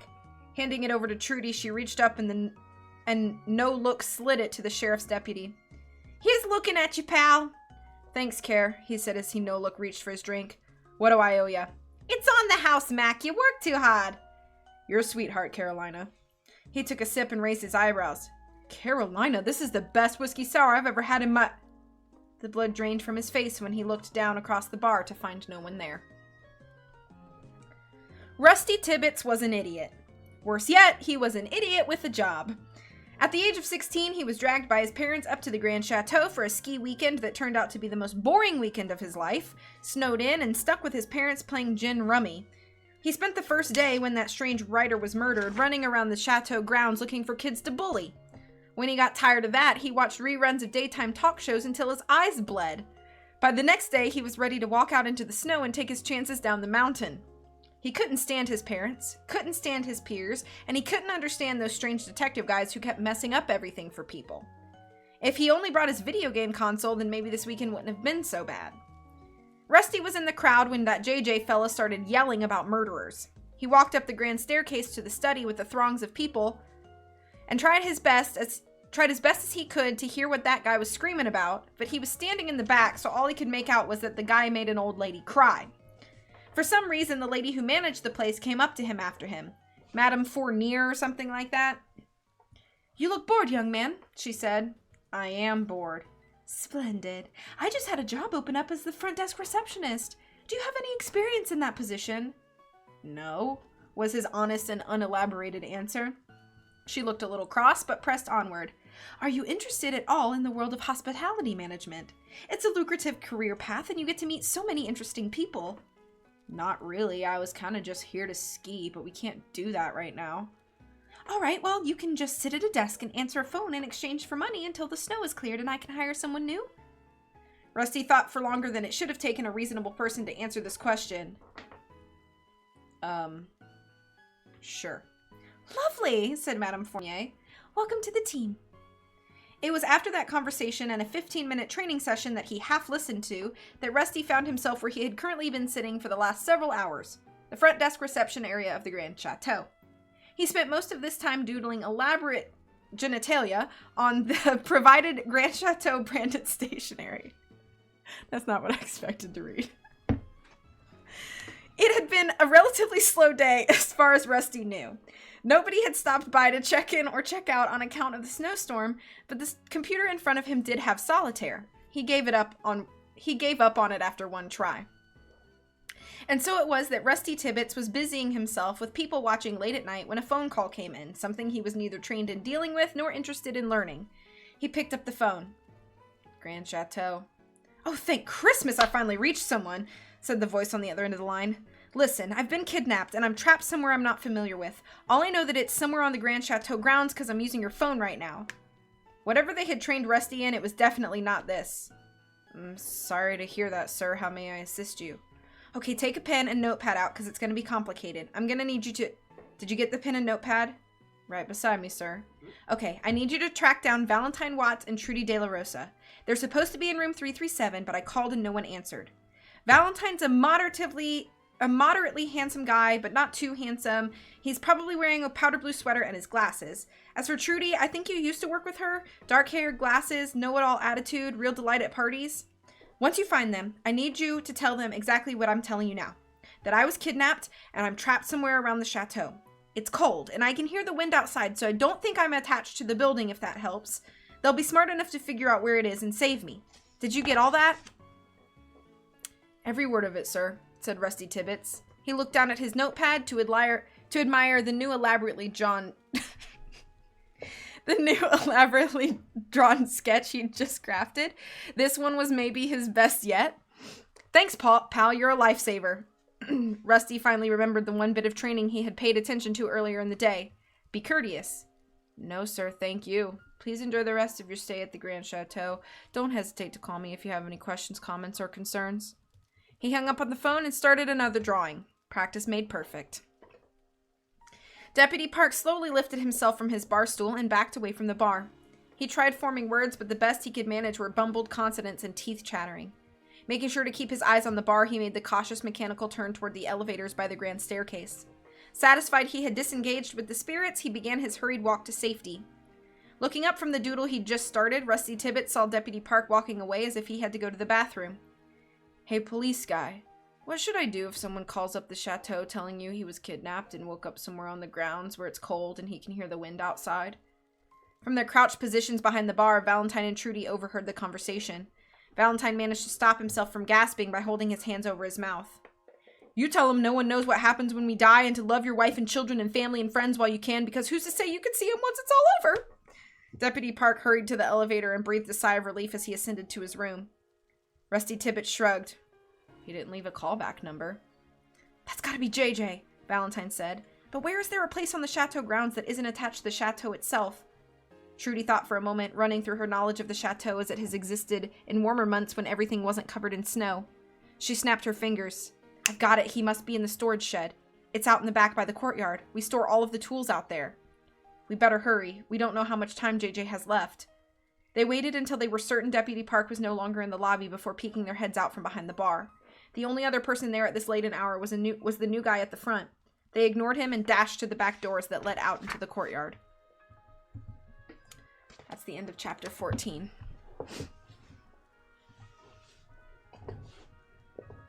Let me scroll up.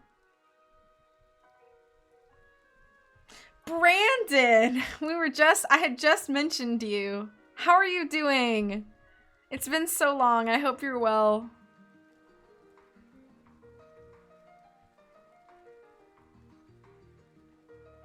Yeah, now she's reading a chapter. You'll have to wait till the end, yeah. You're streaming in my car. Hello, car stoic car? I don't know. Tied to the chair and frozen by you. And an exploded head and a saw. Yeah. What year is this supposed to take place? Who has landlines anymore? I mean, businesses still have landlines sometimes. I mean, a lot of them do anyway. I don't really know what the year is supposed to be. I don't know if they mentioned that. I don't remember.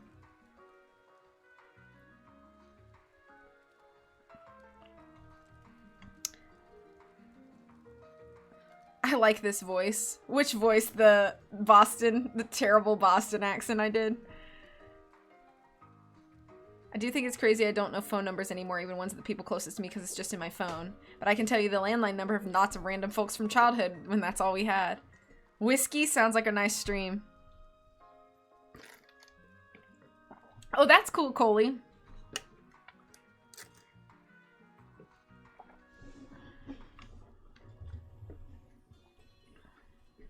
I know my parents' numbers by heart. I know Holland's number by heart. I knew the hotel's number by heart.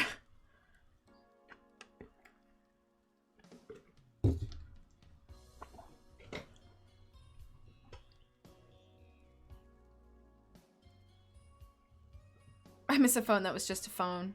I miss my rotary phone. A phone should only be two things, a phone and a paperweight. Chowda. This writing is gold and the voice acting makes it 10 times better. Thank you. Getting the Shining vibes.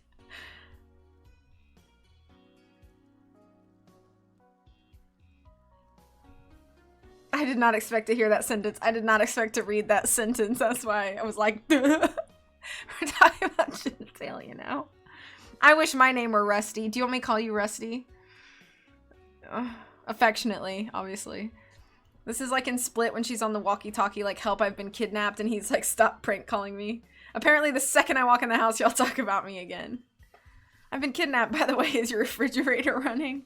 Thank you for the claps. Busy, busy, busy. Not on Twitch or Discord much these days. Yeah, that's okay. I don't stream as frequently as I used to. I feel like I used to stream like 4 times a week, and now I stream like twice a month. It's maybe more, but like, that's it. And it's a terrible problem when I have 5 stream projects going on at the same time, which I currently do, because I'm just crazy. I keep starting things without finishing others. Oh, yeah, he mentioned that you streamed Tangle Tower. What did you think of it?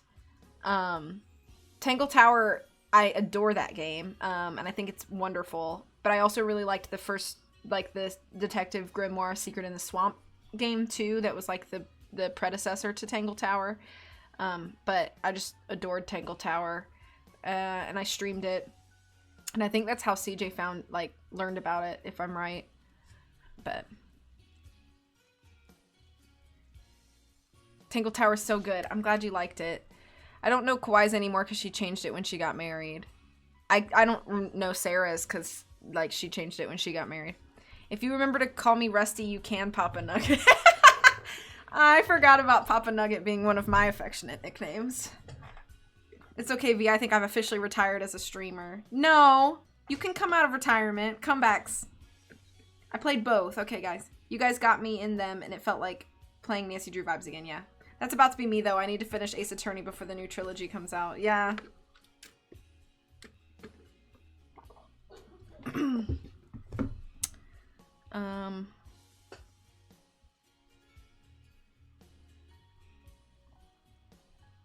One moment, please.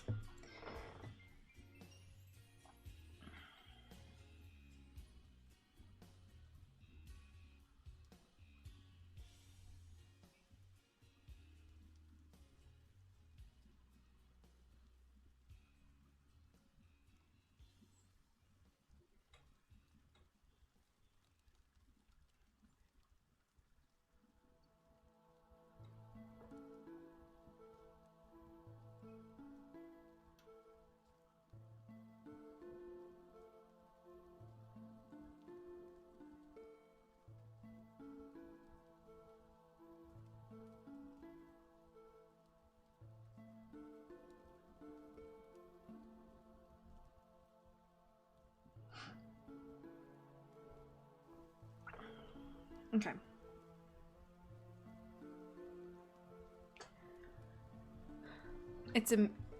It's amazing, and you didn't hear that from me, the most biased person. I can't do another Danganronpa or Zero Escape type thing. A visual novel. It took me like 90 hours to finish GAA. Holy cow.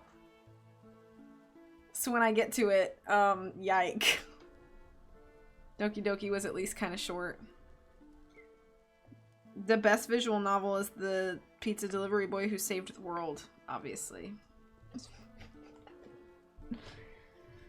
I'm still feeling okay, so I think I'm gonna keep reading.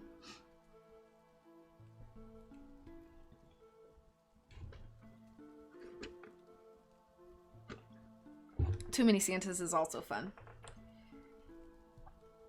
It's a very long run one, but the story is incredible, and the way everything wrapped up. That sad Santa's a cutie. Okay, it's okay if you're getting sleepy. I hope that you sleep very well. Thank you for being here. I love Santa. Santa is just a delightful, delightful character. I had a list of loose ends, and by the time it ended, everything had been resolved. That's so cool, Coco. I love when that kind of thing happens. Yes, sleep well, Coco. Sweet dreams. I hope you have a wonderful rest of your night. And I'm gonna dive into the next chapter.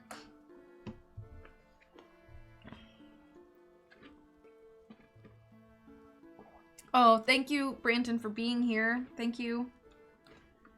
It was great to see you again. I hope to see you soon. Okay, picture.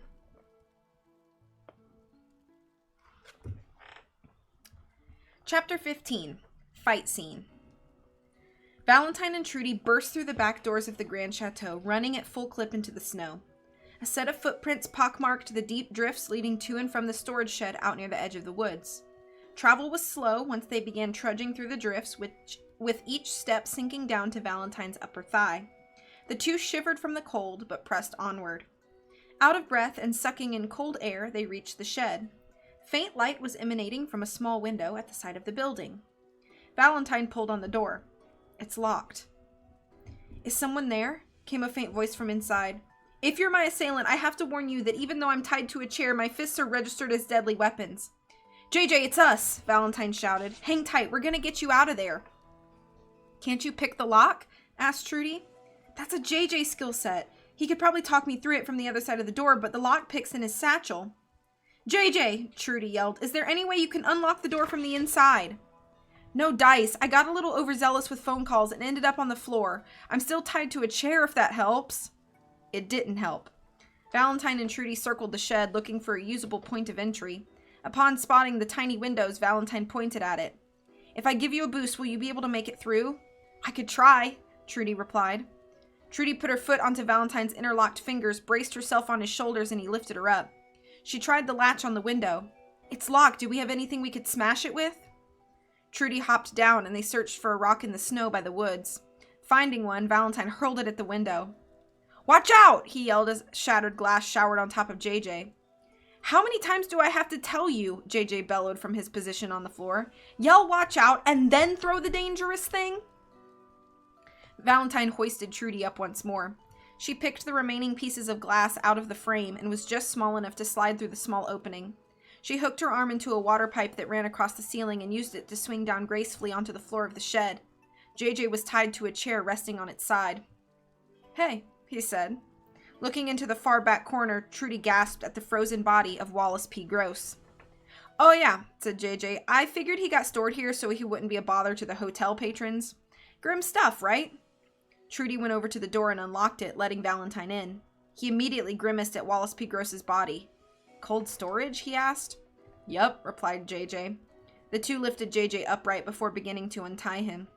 How'd you get here? Valentine asked. I don't know. I was knocked out and then I woke up here tied to this chair. Did you get a good look at whoever did it? Trudy asked. Negative. They came at me from behind and caught me unawares. Look, can you two just get me out of here? We'll solve the mystery of who knocked me out and then tied me up in a kill room once we get to safety. Trudy finished untying the ropes around his legs before moving up to help Valentine with the knot binding JJ's wrists. Hurry up, will you? Said JJ. I'm sorry, I cut my nails before we left and this is a really tight knot. Come on, Trudy, will you give the guy a hand? Calm down, said Trudy. We'll get you out of here as soon as... The door creaked open. Standing there was the groundskeeper. He sneered at the children, his heaving breaths visible in the cold. "Well, I guess we solved the mystery of who knocked me out and then tied me up in a kill room," said JJ. The groundskeeper growled and reached for a shovel on the wall. Holding it in both of his hands, he pulled backward, ready to strike. "Untie me! Untie me! Untie me!" JJ screamed. The groundskeeper swung with all of his might.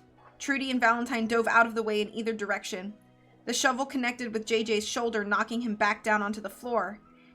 "Ow!" JJ yelled while he tried to use his free legs to right himself. "You guys are gonna have to do this without me on account of that I am tied to a chair. Scratch out his eyes like you're a wild chimpanzee." Valentine turned to his brother. "What? You're a feral animal trapped in a corner. Unleash the beast." While Valentine was distracted, he didn't notice the groundskeeper raise the shovel above his head, ready to smash it down on the unsuspecting boy. Trudy saw this happening and had time to react. She sized up the groundskeeper, searching for any exploitable weaknesses. If she had something sharp, she could pierce that man's jugular vein, and it would only take him about a minute to bleed out. Alternatively, she could slice his femoral artery with similar results. One well-placed palm thrust into his nose would drive cartilage into his brain cavity. That could be cool. Instead, Trudy ran at the groundskeeper and jumped with all her might. She managed to hook both of her arms around his neck and hung on for dear life as he tried to shake her off. She resembled a cape on the back of a very homicidal and unfairly sized superhero. With the groundskeeper distracted by the Trudy de la Rosa rodeo, Valentine launched himself at the gargantuan man and turned his body to deliver as much power to his right cross as possible, missing the man's face entirely and connecting with his shoulder. The groundskeeper swung around and clubbed Valentine square in the chest with Trudy's flailing legs, sending him backwards, flying into his brother, who had only just now made it to his feet. The collision sent JJ crashing into the ground, shattering the wooden chair he was bound to into splintered ruins. JJ got up as quick as he could, hands still tied to his back, but free from his prison. His eyes widened. "Now we're talking." He lowered his head and charged at the groundskeeper like a raging bull, screaming, "Unleash the beast!" He dove headfirst toward the man's stomach, connecting with his sternum with a resounding thud. The force of the blow knocked the shovel out of the groundskeeper's hand and propelled him backward into the wall, squishing Trudy and forcing her to lose her grip. She slid down to the floor in a daze. The groundskeeper roared and grabbed JJ by the neck, lifting him up off his feet. JJ struggled against him but couldn't reach the man. "JJ, hang on!" Valentine charged. He only made it as far as the groundskeeper's oversized hands before his own neck was caught in his grip. His manicured fingernails were not enough to free himself from the stranglehold. The groundskeeper held the brothers in his grip and raised his arms above his head in a tremendous display of strength. Kicking and squirming as much as they could, the boys could only see the grimacing expression on the groundskeeper's face as they each fought to break his hold. Face turning red and stars shooting in his eyes, JJ attempted his last futile kicks in an effort to dislodge himself. So this is how it ends, he thought. JJ Watts and his best friend who just wanted to make an honest buck. They bit off more than they could chew and found their fate in a sorry mountain shed. A tragedy, and a very boring one at that. The lights in his eyes dimmed and a resigned comfort flooded his brain before he slipped into unconsciousness. Clang! The sound came from behind the groundskeeper, reverberating around the tiny room with a sick echo. The groundskeeper's eyes crossed and his grip around the boys' necks loosened. He fell to his knees, releasing the two boys. Gasping for breath on the floor of the shed, Valentine saw the groundskeeper waver on his knees before falling face first and landing in front of him with a crash. "Good swing," said Valentine between heavings of air. JJ was unconscious on the floor, his arms tied around his back, behind his back. He was breathing. Valentine gave him a few light slaps on the face. His eyes fluttered, he mumbled some words, and then stood bolt upright. "I ain't done yet," JJ delivered a dazed headbutt into his brother's jaw. "Jeez!" Valentine shouted. He gave his brother one last slap for good measure. This last one did the trick, and the world came into focus for JJ. He looked around the room. "Did we win?" "Yeah, we won," said Valentine. "How'd I defeat him? My memory's a little fuzzy." "He choked you until you passed out. Trudy saved us via shovel." "Did I kill him?" Trudy asked fearfully. Valentine examined the man on the floor and saw his body heaving up and down. "No, you just knocked him out." Trudy screamed and raised the shovel over her head, ready to deliver the final blow. Valentine dashed over to her and put a hand on the shovel to prevent her from doing any more damage. Easy, champ, he said. Ghost Hunters Adventure Club doesn't kill. Yeah, well, I was thinking about revising that rule, JJ said. He propped himself up on his knees and pulled himself upright with the help of the workbench. Come on, guys, we gotta tie this guy up, get moving, and find the next clue. His knees buckled and he dropped to the floor. Valentine rushed over to him. You gotta rest for a bit. You're in no shape to be solving this mystery right now. Says you, said JJ. My body's made of tougher stuff than this, and there's a life-changing amount of treasure around the corner. JJ, come on, don't make this about the treasure. We don't have time to argue, JJ snapped. He found his footing and grabbed his satchel from the workbench, making sure it retained all of the items he'd put in there. The next clue's under the bench Marcella always sat on. That's what the decoded message told us. It's Wallace P. Gross's manuscript, which will tell us everything we need to know to find the treasure. And his murderer, said Valentine. Trudy, we're gonna need that shovel. JJ walked to the doorway, stopped, and turned to the others. You guys coming or what?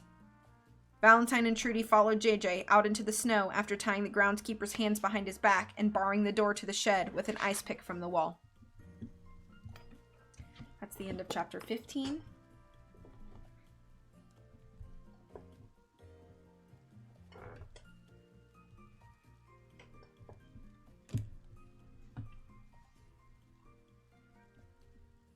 Scrolling up, scrolling up.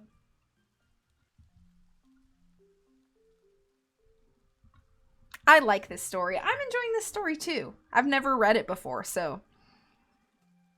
Okay, get some nugs safely, Coco, if you're not already back. Hi, Paige. I bought spicy nuggets at Sam's Club and they're really good. I had a singular potato skin for dinner and I'm gonna get another because Jordan doesn't deserve it. I had chicken salad for dinner, which was really good, but I'm starting to get hungry again. I'll probably get a late night snack when I'm done. Got home from Oppenheimer for the 3rd time. Okay, cool. Yes to more food always. Yes. It's locked. Isn't the Five Nights at Freddy's movie out the same time as like a kids movie? And people are saying that they want to do like a double feature like the Barbieheimer thing again, but it's like Five Nights at Freddy's and like something else. I don't remember. Hi, Car. How are you? Good evening. With Josh Hutcherson. Heart eyes. You haven't slept? Since when? Or like ever. I thought and sneezed mid-sentence. Matthew Lillard, Shaggy from Scooby-Doo. Yeah.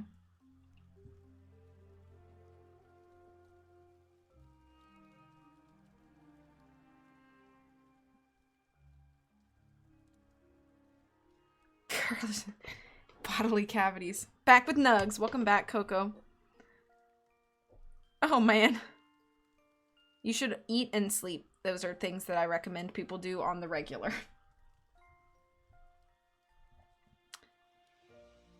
What kind of sauce do you have? Oh, no sauce.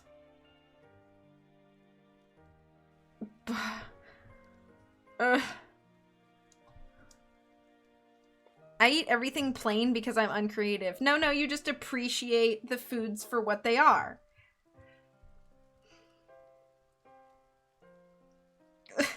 Some of this I'm purposely not reading. I love the shirt. Hey, listen! And then it has Navi on the back. Can you see it? Okay. I just like sauce. Me too. And also dips. I'm a big fan of dips. Like cheese dip. I'll drink that stuff with a straw. What year was this book published? I think 2021, but let me look again. 2021. Yep. Oh, Tyson microwave nugs are so good. Tyson is the brand I think that makes dinosaur nugs.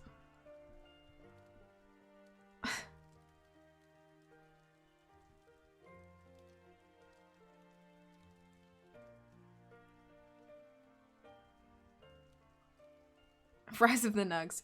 4.5 pound bag for $14. That's a great deal. Tastes like Wendy's nugs and it's fantastic. You know what I really like? And I know this is probably a weird take, but I actually don't like Burger King's burgers. But Burger King's chicken fries and regular French fries, some of my faves. Some of my faves.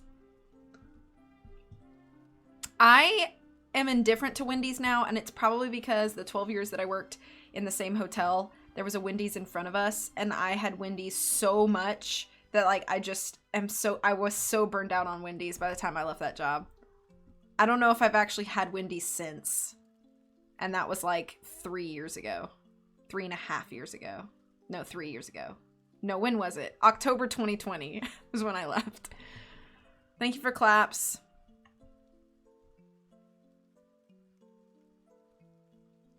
Josh Hutcherson is shorter than you? Huh. 24 hours now since I did my last real sleep. I did nap, those sort of from like 2 to 4 a.m. Please sleep. I'm just slightly concerned for you. You're a grown up. You can do what you want, but please sleep.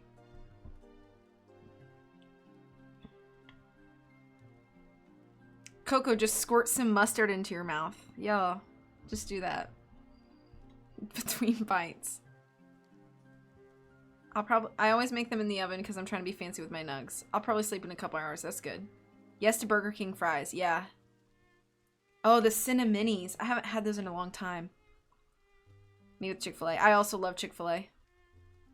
I do eat Chick-fil-A at least once a week, sometimes more. The Wendy's across the parking lot, I remember it. Oh yeah, CJ, do you remember it? Yeah, I ate there so much. That's how I feel at Panera. It was right next door to David's Bridal, and I don't want it anymore. That's fair. Thank you for concern. I'm okay. I shall sleep soon. I'm 5'6", he's 5'5". That's crazy. I didn't realize he was that short.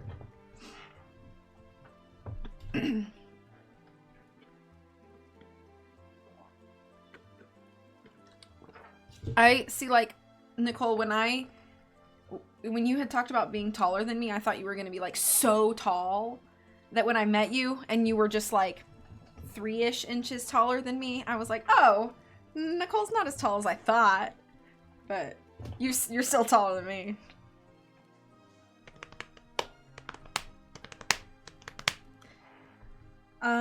I think I might go for one more chapter.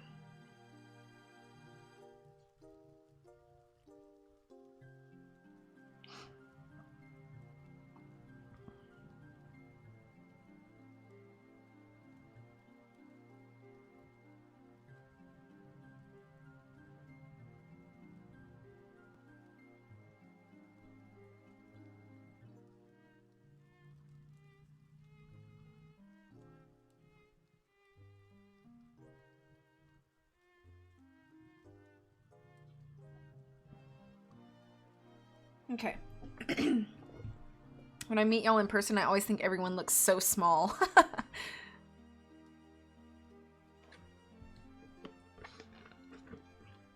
Hopefully I look small as well. No, you are actually a tall boy.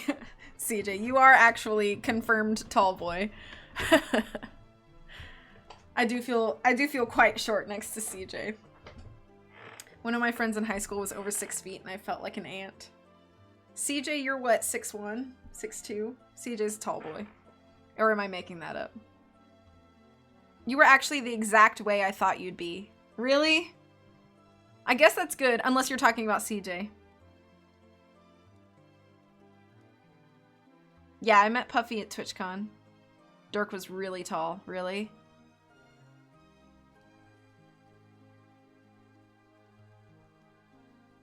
My friend was 6'4". Wow. How tall are you, CJ? Like, officially? You have to be 6 feet, right? Like, at least. I'm not making that up, right? 5'11" at most? My dad is 5'11", and I feel like you're taller than my dad. 10.9. Maybe. Maybe you just seem taller than you are. Okay, anyway.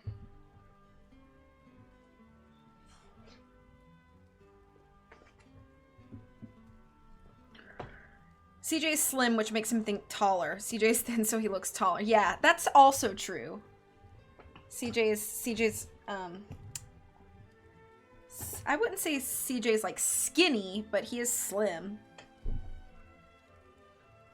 I like being able to squeeze through crowds of people really easy. The biggest issue that I have with being short is that if I'm trying to see something in a crowd setting, for example, a concert, if you're like in like a venue, it's like standing room only and there's not like tiered stands, that kind of situation is very difficult. Or if you're trying to watch like a parade or something like that where there's like a crowd of people, being short definitely puts you at a disadvantage. And sometimes people are not kind enough to be like, oh, you're shorter than me, you can step in front. Sometimes people are not that kind. Sometimes they are, but sometimes they're not. They said 5'11" when I was at the doctor recently. Okay, that's fair. So if I'm fat, does that mean I look shorter? I don't think so.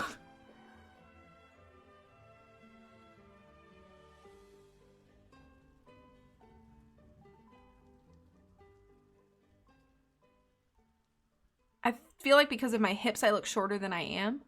My weight definitely makes me look shorter. I don't know. I've never associated like shape other than like, I don't know, because like I'm thin, but I'm short.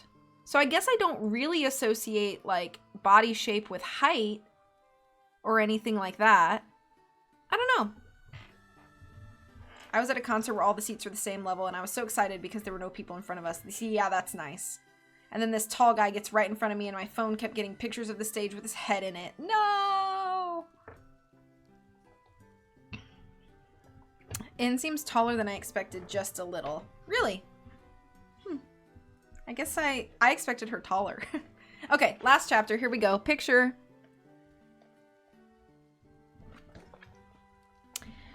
Chapter 16. The chapter where you find out who did it. JJ, Valentine, and Trudy trudged through the deep snow toward the statue of the angel near the chateau. None of them were dressed for the occasion. JJ's teeth were chattering, but he pressed onward fearlessly. The stars were made visible by the breaking clouds up above, and there remained an odd stillness to the cold outdoors. Almost all of the lights were finally darkened in the chateau. Everyone must have turned in for the night.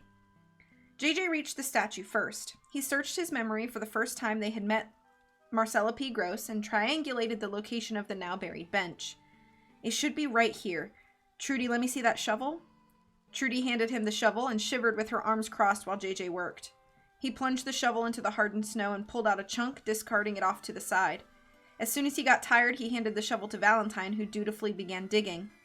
Before hypothermia set in, Valentine struck dirt beneath the bench. He created a larger hole by scooping around the ice and plunged the shovel once again into the earth. It wasn't long before it struck something. That's gotta be it, JJ shouted. He and Trudy jumped into the hole and scooped out clumps of dirt with their hands. After a moment, JJ was able to reach his hands around a handle. Grasping it, he pulled backward to reveal what they had been looking for. JJ, Valentine, and Trudy stared at the leather, dirt-encrusted suitcase in JJ's hand. Well, what are you waiting for? Asked Valentine. JJ tried to flip open the locks on the briefcase to no avail. Examining it from the side, he found a combination lock with a scrambled code on it. Not again, he cried. Why can't Wallace go easy on us for once? We solved the last one, said Trudy. We're smart enough to solve this one. What are we looking at here? The three of them studied the combination lock. Looks like we need a 4-letter combination, said JJ. Traces are A to Z. Have you tried AAAA? Asked Trudy. Not unreasonable. JJ scrolled all of the tumblers to A and tried the lock. No dice. You want me to try AAAB? There's gotta be another way, said Valentine. Wallace wouldn't just give us a code without a way to solve it, Trudy pointed out. Well, he did on the last one. It ended up being a Caesar salad or something. Marcella helped me solve it. Do you mean a Caesar cipher? Asked Valentine. Because that's relatively easy to solve without a key. Trudy thought for a moment. With 4 wheels and 26 different letters per wheel, there would be over 450,000 possibilities. We'd freeze to death before we even got to 10,000. There's got to be something in Wallace's past that he had told you that could give you a hint as to what this might be. What about Thad? Valentine suggested. Also not unreasonable. JJ input Thad into the combination. The lock didn't budge. Well, he said, picking up the shovel, For the sake of our numb toes and limited time we've got to solve this mystery, I'm going to assume that Wallace P. Gross's solution to this puzzle was break the lock with the shovel. Trudy shook her head. You could damage whatever's inside there. Come on, when was the last time you heard about a shovel irreparably damaging a manuscript? JJ raised the shovel over his head and aimed toward the briefcase. Wait, Valentine hooted. I've got it. The roof of the Grand Chateau had remained entirely unoccupied for the duration of the story, up until now. The door to the roof creaked open and footfalls fell on gravel, scratching sounds coming from the floor. Creeping along slowly, the figure walked past the outcroppings of the chateau and worked their way toward the roof's edge. It's LCBS, said Valentine. JJ and Trudy looked at him quizzically. Less reasonable than the last two, said JJ, but you've piqued my interest. He input LCBS into the combination lock and the briefcase clicked open. JJ looked at his brother. Resting the rifle on the lip of the roof, the figure steadied it against the wind and stared down the crosshairs. Between the sights were the children in the courtyard below. Library, courtyard, ballroom, study, said Valentine. It's the order Wallace showed us during the tour. Remember how he made a point of telling us the letter that each one started with, and we both looked at each other like he was 2 sticks short of a hockey game? That sly dog was really giving us a clue, JJ said in admiration. Wallace, you continue to impress me from beyond the grave. They once again crowded around the briefcase while JJ unhinged the locks and lifted the top case open. Inside was a stack of papers bound together with brass tacks. The front page read, The Secret of the Grand Chateau by Wallace P. Gross. This is it, Trudy exclaimed. What does it say? Asked JJ. From the distance came a thundering crack, then a whistle, and the snow beside them shot into the air. A small crater had formed near JJ's head. Was that a gunshot? Asked JJ. Another crack, another whistle. JJ felt a searing pain in his left arm and looked down to see the red streak across his bicep. He'd been grazed. That's a gunshot, he said. Everybody scramble. They bolted out of the hole they had dug and ran in 3 different directions. JJ toward the chateau, Valentine toward the shed, and Trudy toward the woods, clutching the manuscript of Wallace P. Gross tightly to her chest. Where's it coming from? Valentine shouted. Another thunderous crack, and a bullet whizzed down and punctured the snow in front of JJ's feet. He looked up to spot the muzzle of the gun pointing at him from the roof. It's coming from the chateau roof. He dashed through the snow as fast as the deep drifts would allow him. Find cover! Trudy dove behind a snow embankment by the edge of the forest. She saw both JJ and Valentine were now running toward her. Over here! Run in a serpentine pattern! JJ screamed as another bullet whistled past his head. Serpentine! Serpentine! Valentine made it to Trudy's safe embankment. He slid through the snow and hunkered down next to her, making sure to keep his head down below the drift. Come on, JJ! I'm coming! JJ zigged and zagged as fast as he could through the snow. Another crack splintered through the cold air, shattering the head of the angel statue he had just passed. Panicking, he dove headfirst behind the safety of the statue, its base barely visible above the snow. His heart pounded in his chest. He looked over to where Trudy and Valentine were hiding. Well, we're in cover, he said. Now what? Come to us, shouted Valentine. I hear what you're saying, and I understand why you'd want me to come to you, but I've made the executive decision to stay here based on the bullets currently being shot at me. We've got to get away from the chateau, said Trudy. Why don't we make a break for the woods? In this weather without proper clothing, we would freeze to death in under an hour, replied JJ. He's right, Valentine said to Trudy. We need to find another way out of here. Trudy, JJ called. Got any ideas? Trudy searched her mind, and then her eyes lit up. JJ, remember how we saw that vent in the secret passageway before we fell through the wooden planks? There has to be an entrance somewhere here in the courtyard. That sounds awesome. I'll let you know when I can start searching around after this person stops shooting at me. Check the base of the statue, Trudy shouted back. JJ seemed to get it. He dug at the base of the statue with his bare hands, sifting through layers of dirt and half-melted snow. He uncovered a grated vent where the statue met the ground. His hands were numb.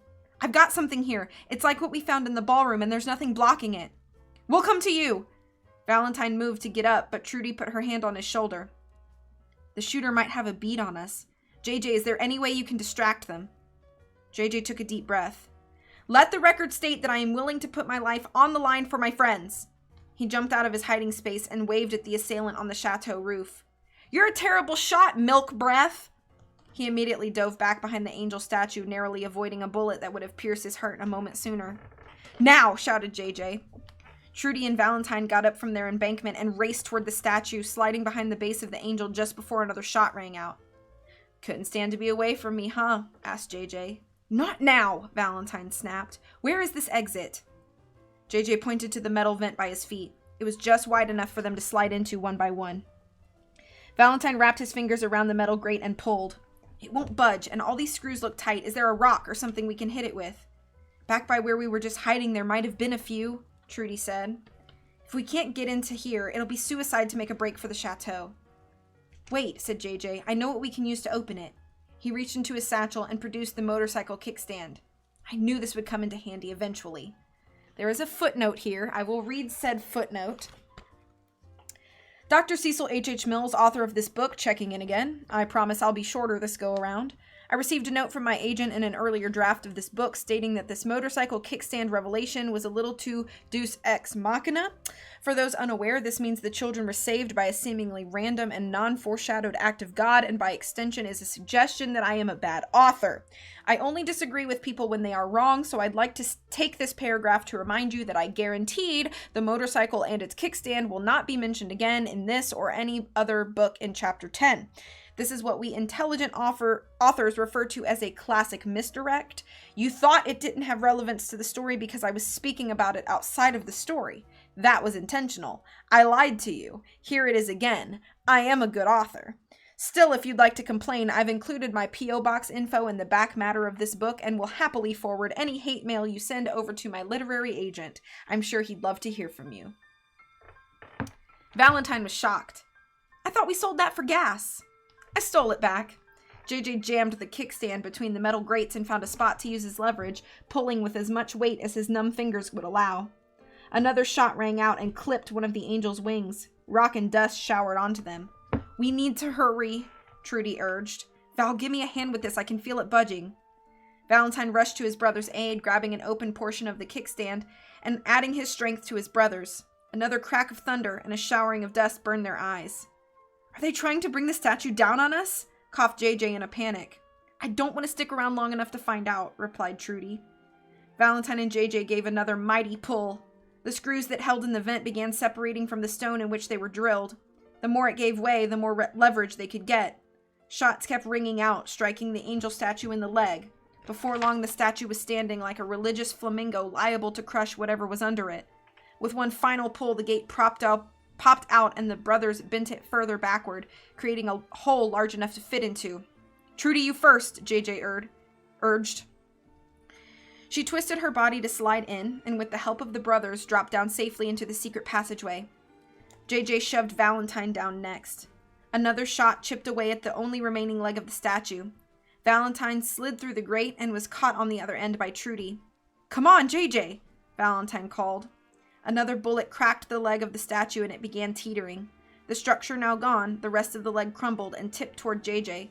He dove headfirst down the grate, landing on Valentine and Trudy as the statue hit the ground and shattered. Large stone slabs now covered the grate, closing it off and enveloping the three in darkness. It was a while before they moved. JJ was the first to brush the broken bits of angel statue off of himself and stand up coughing.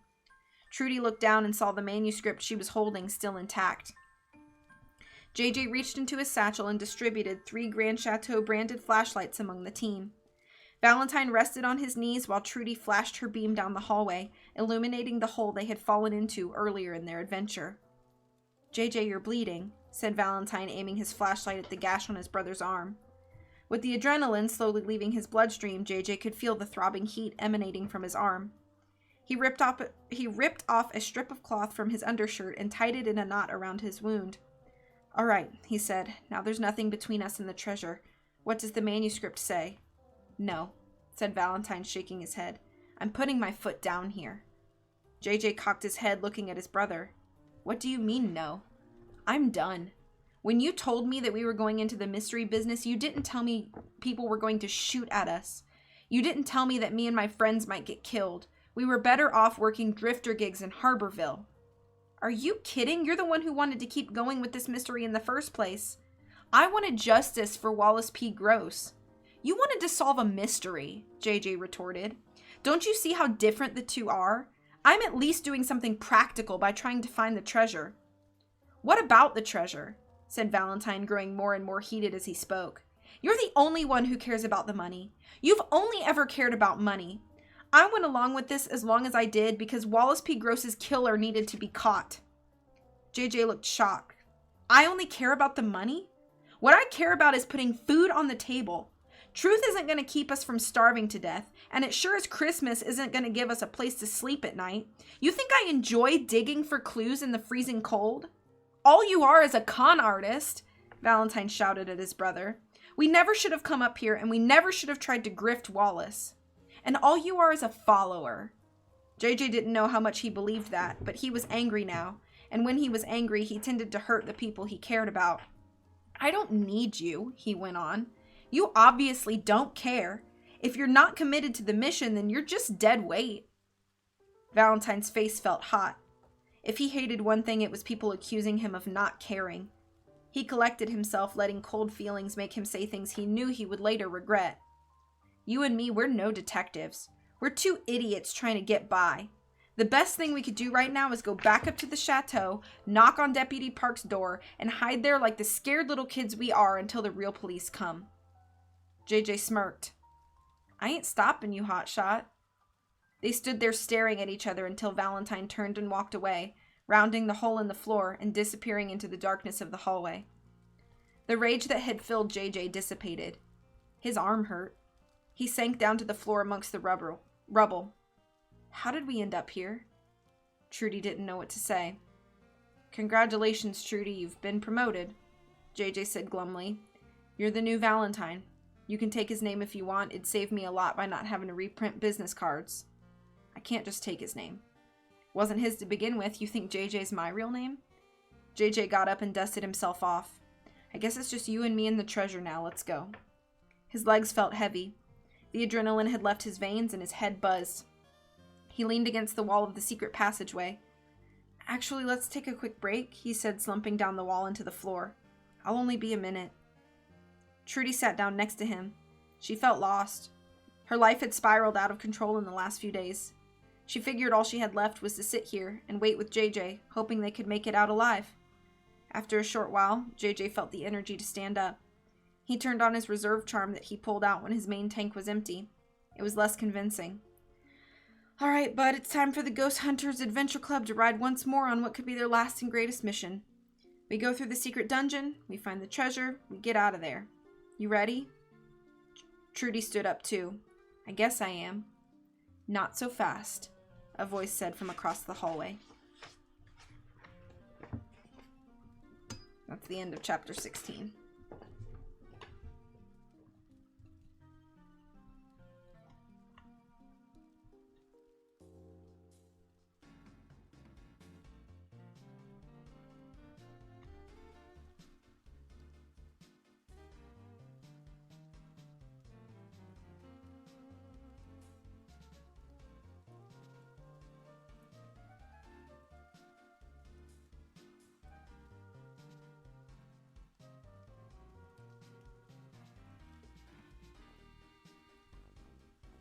I'm just reading chat.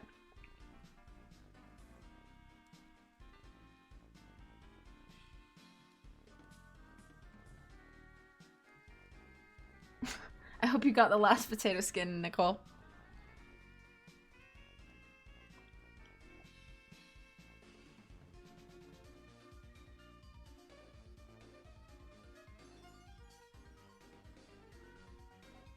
Oh, crumble cookie. I have a crumble near me.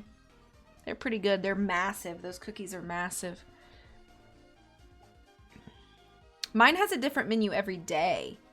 Like there's some cookies that they make all the time, like chocolate chips, but as far as I know, I think they actually have like a new menu every day or every other day.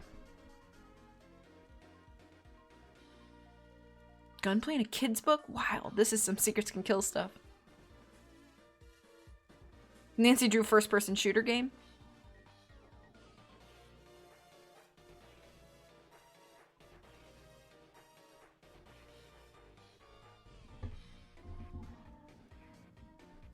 Milk breath, no. My daughter has the cutest feet. Oh, your dog, boo. Okay, I was like, what? At first I read that comment and I was like, did Nicole say that? But no.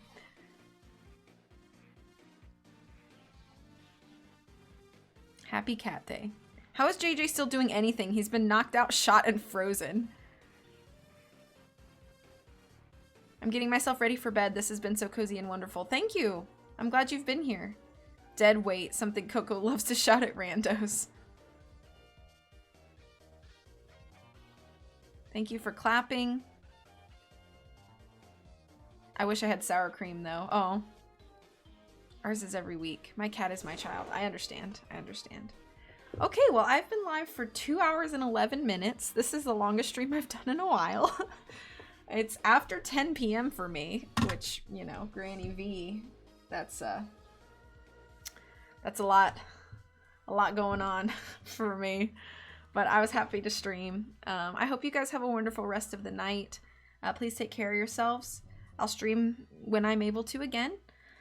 I'm gonna self-plug here for a second, but if you haven't checked out mine and Holland's podcast recently, we've had really good engagement on the first episode of our second season.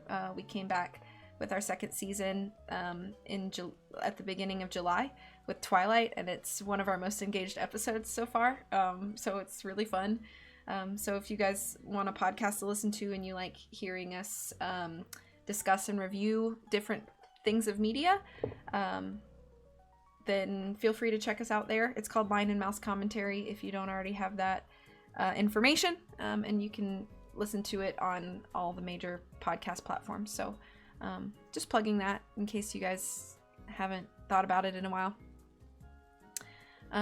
Thank you. Yeah, it's been exciting. We had a really good episode there, I guess. So yeah, it's audio only, the podcast, so nothing to watch, but you know, it might be something fun to put on during your commutes or whatever. But it sounds like you have a fiance out of context. No, I have no fiance.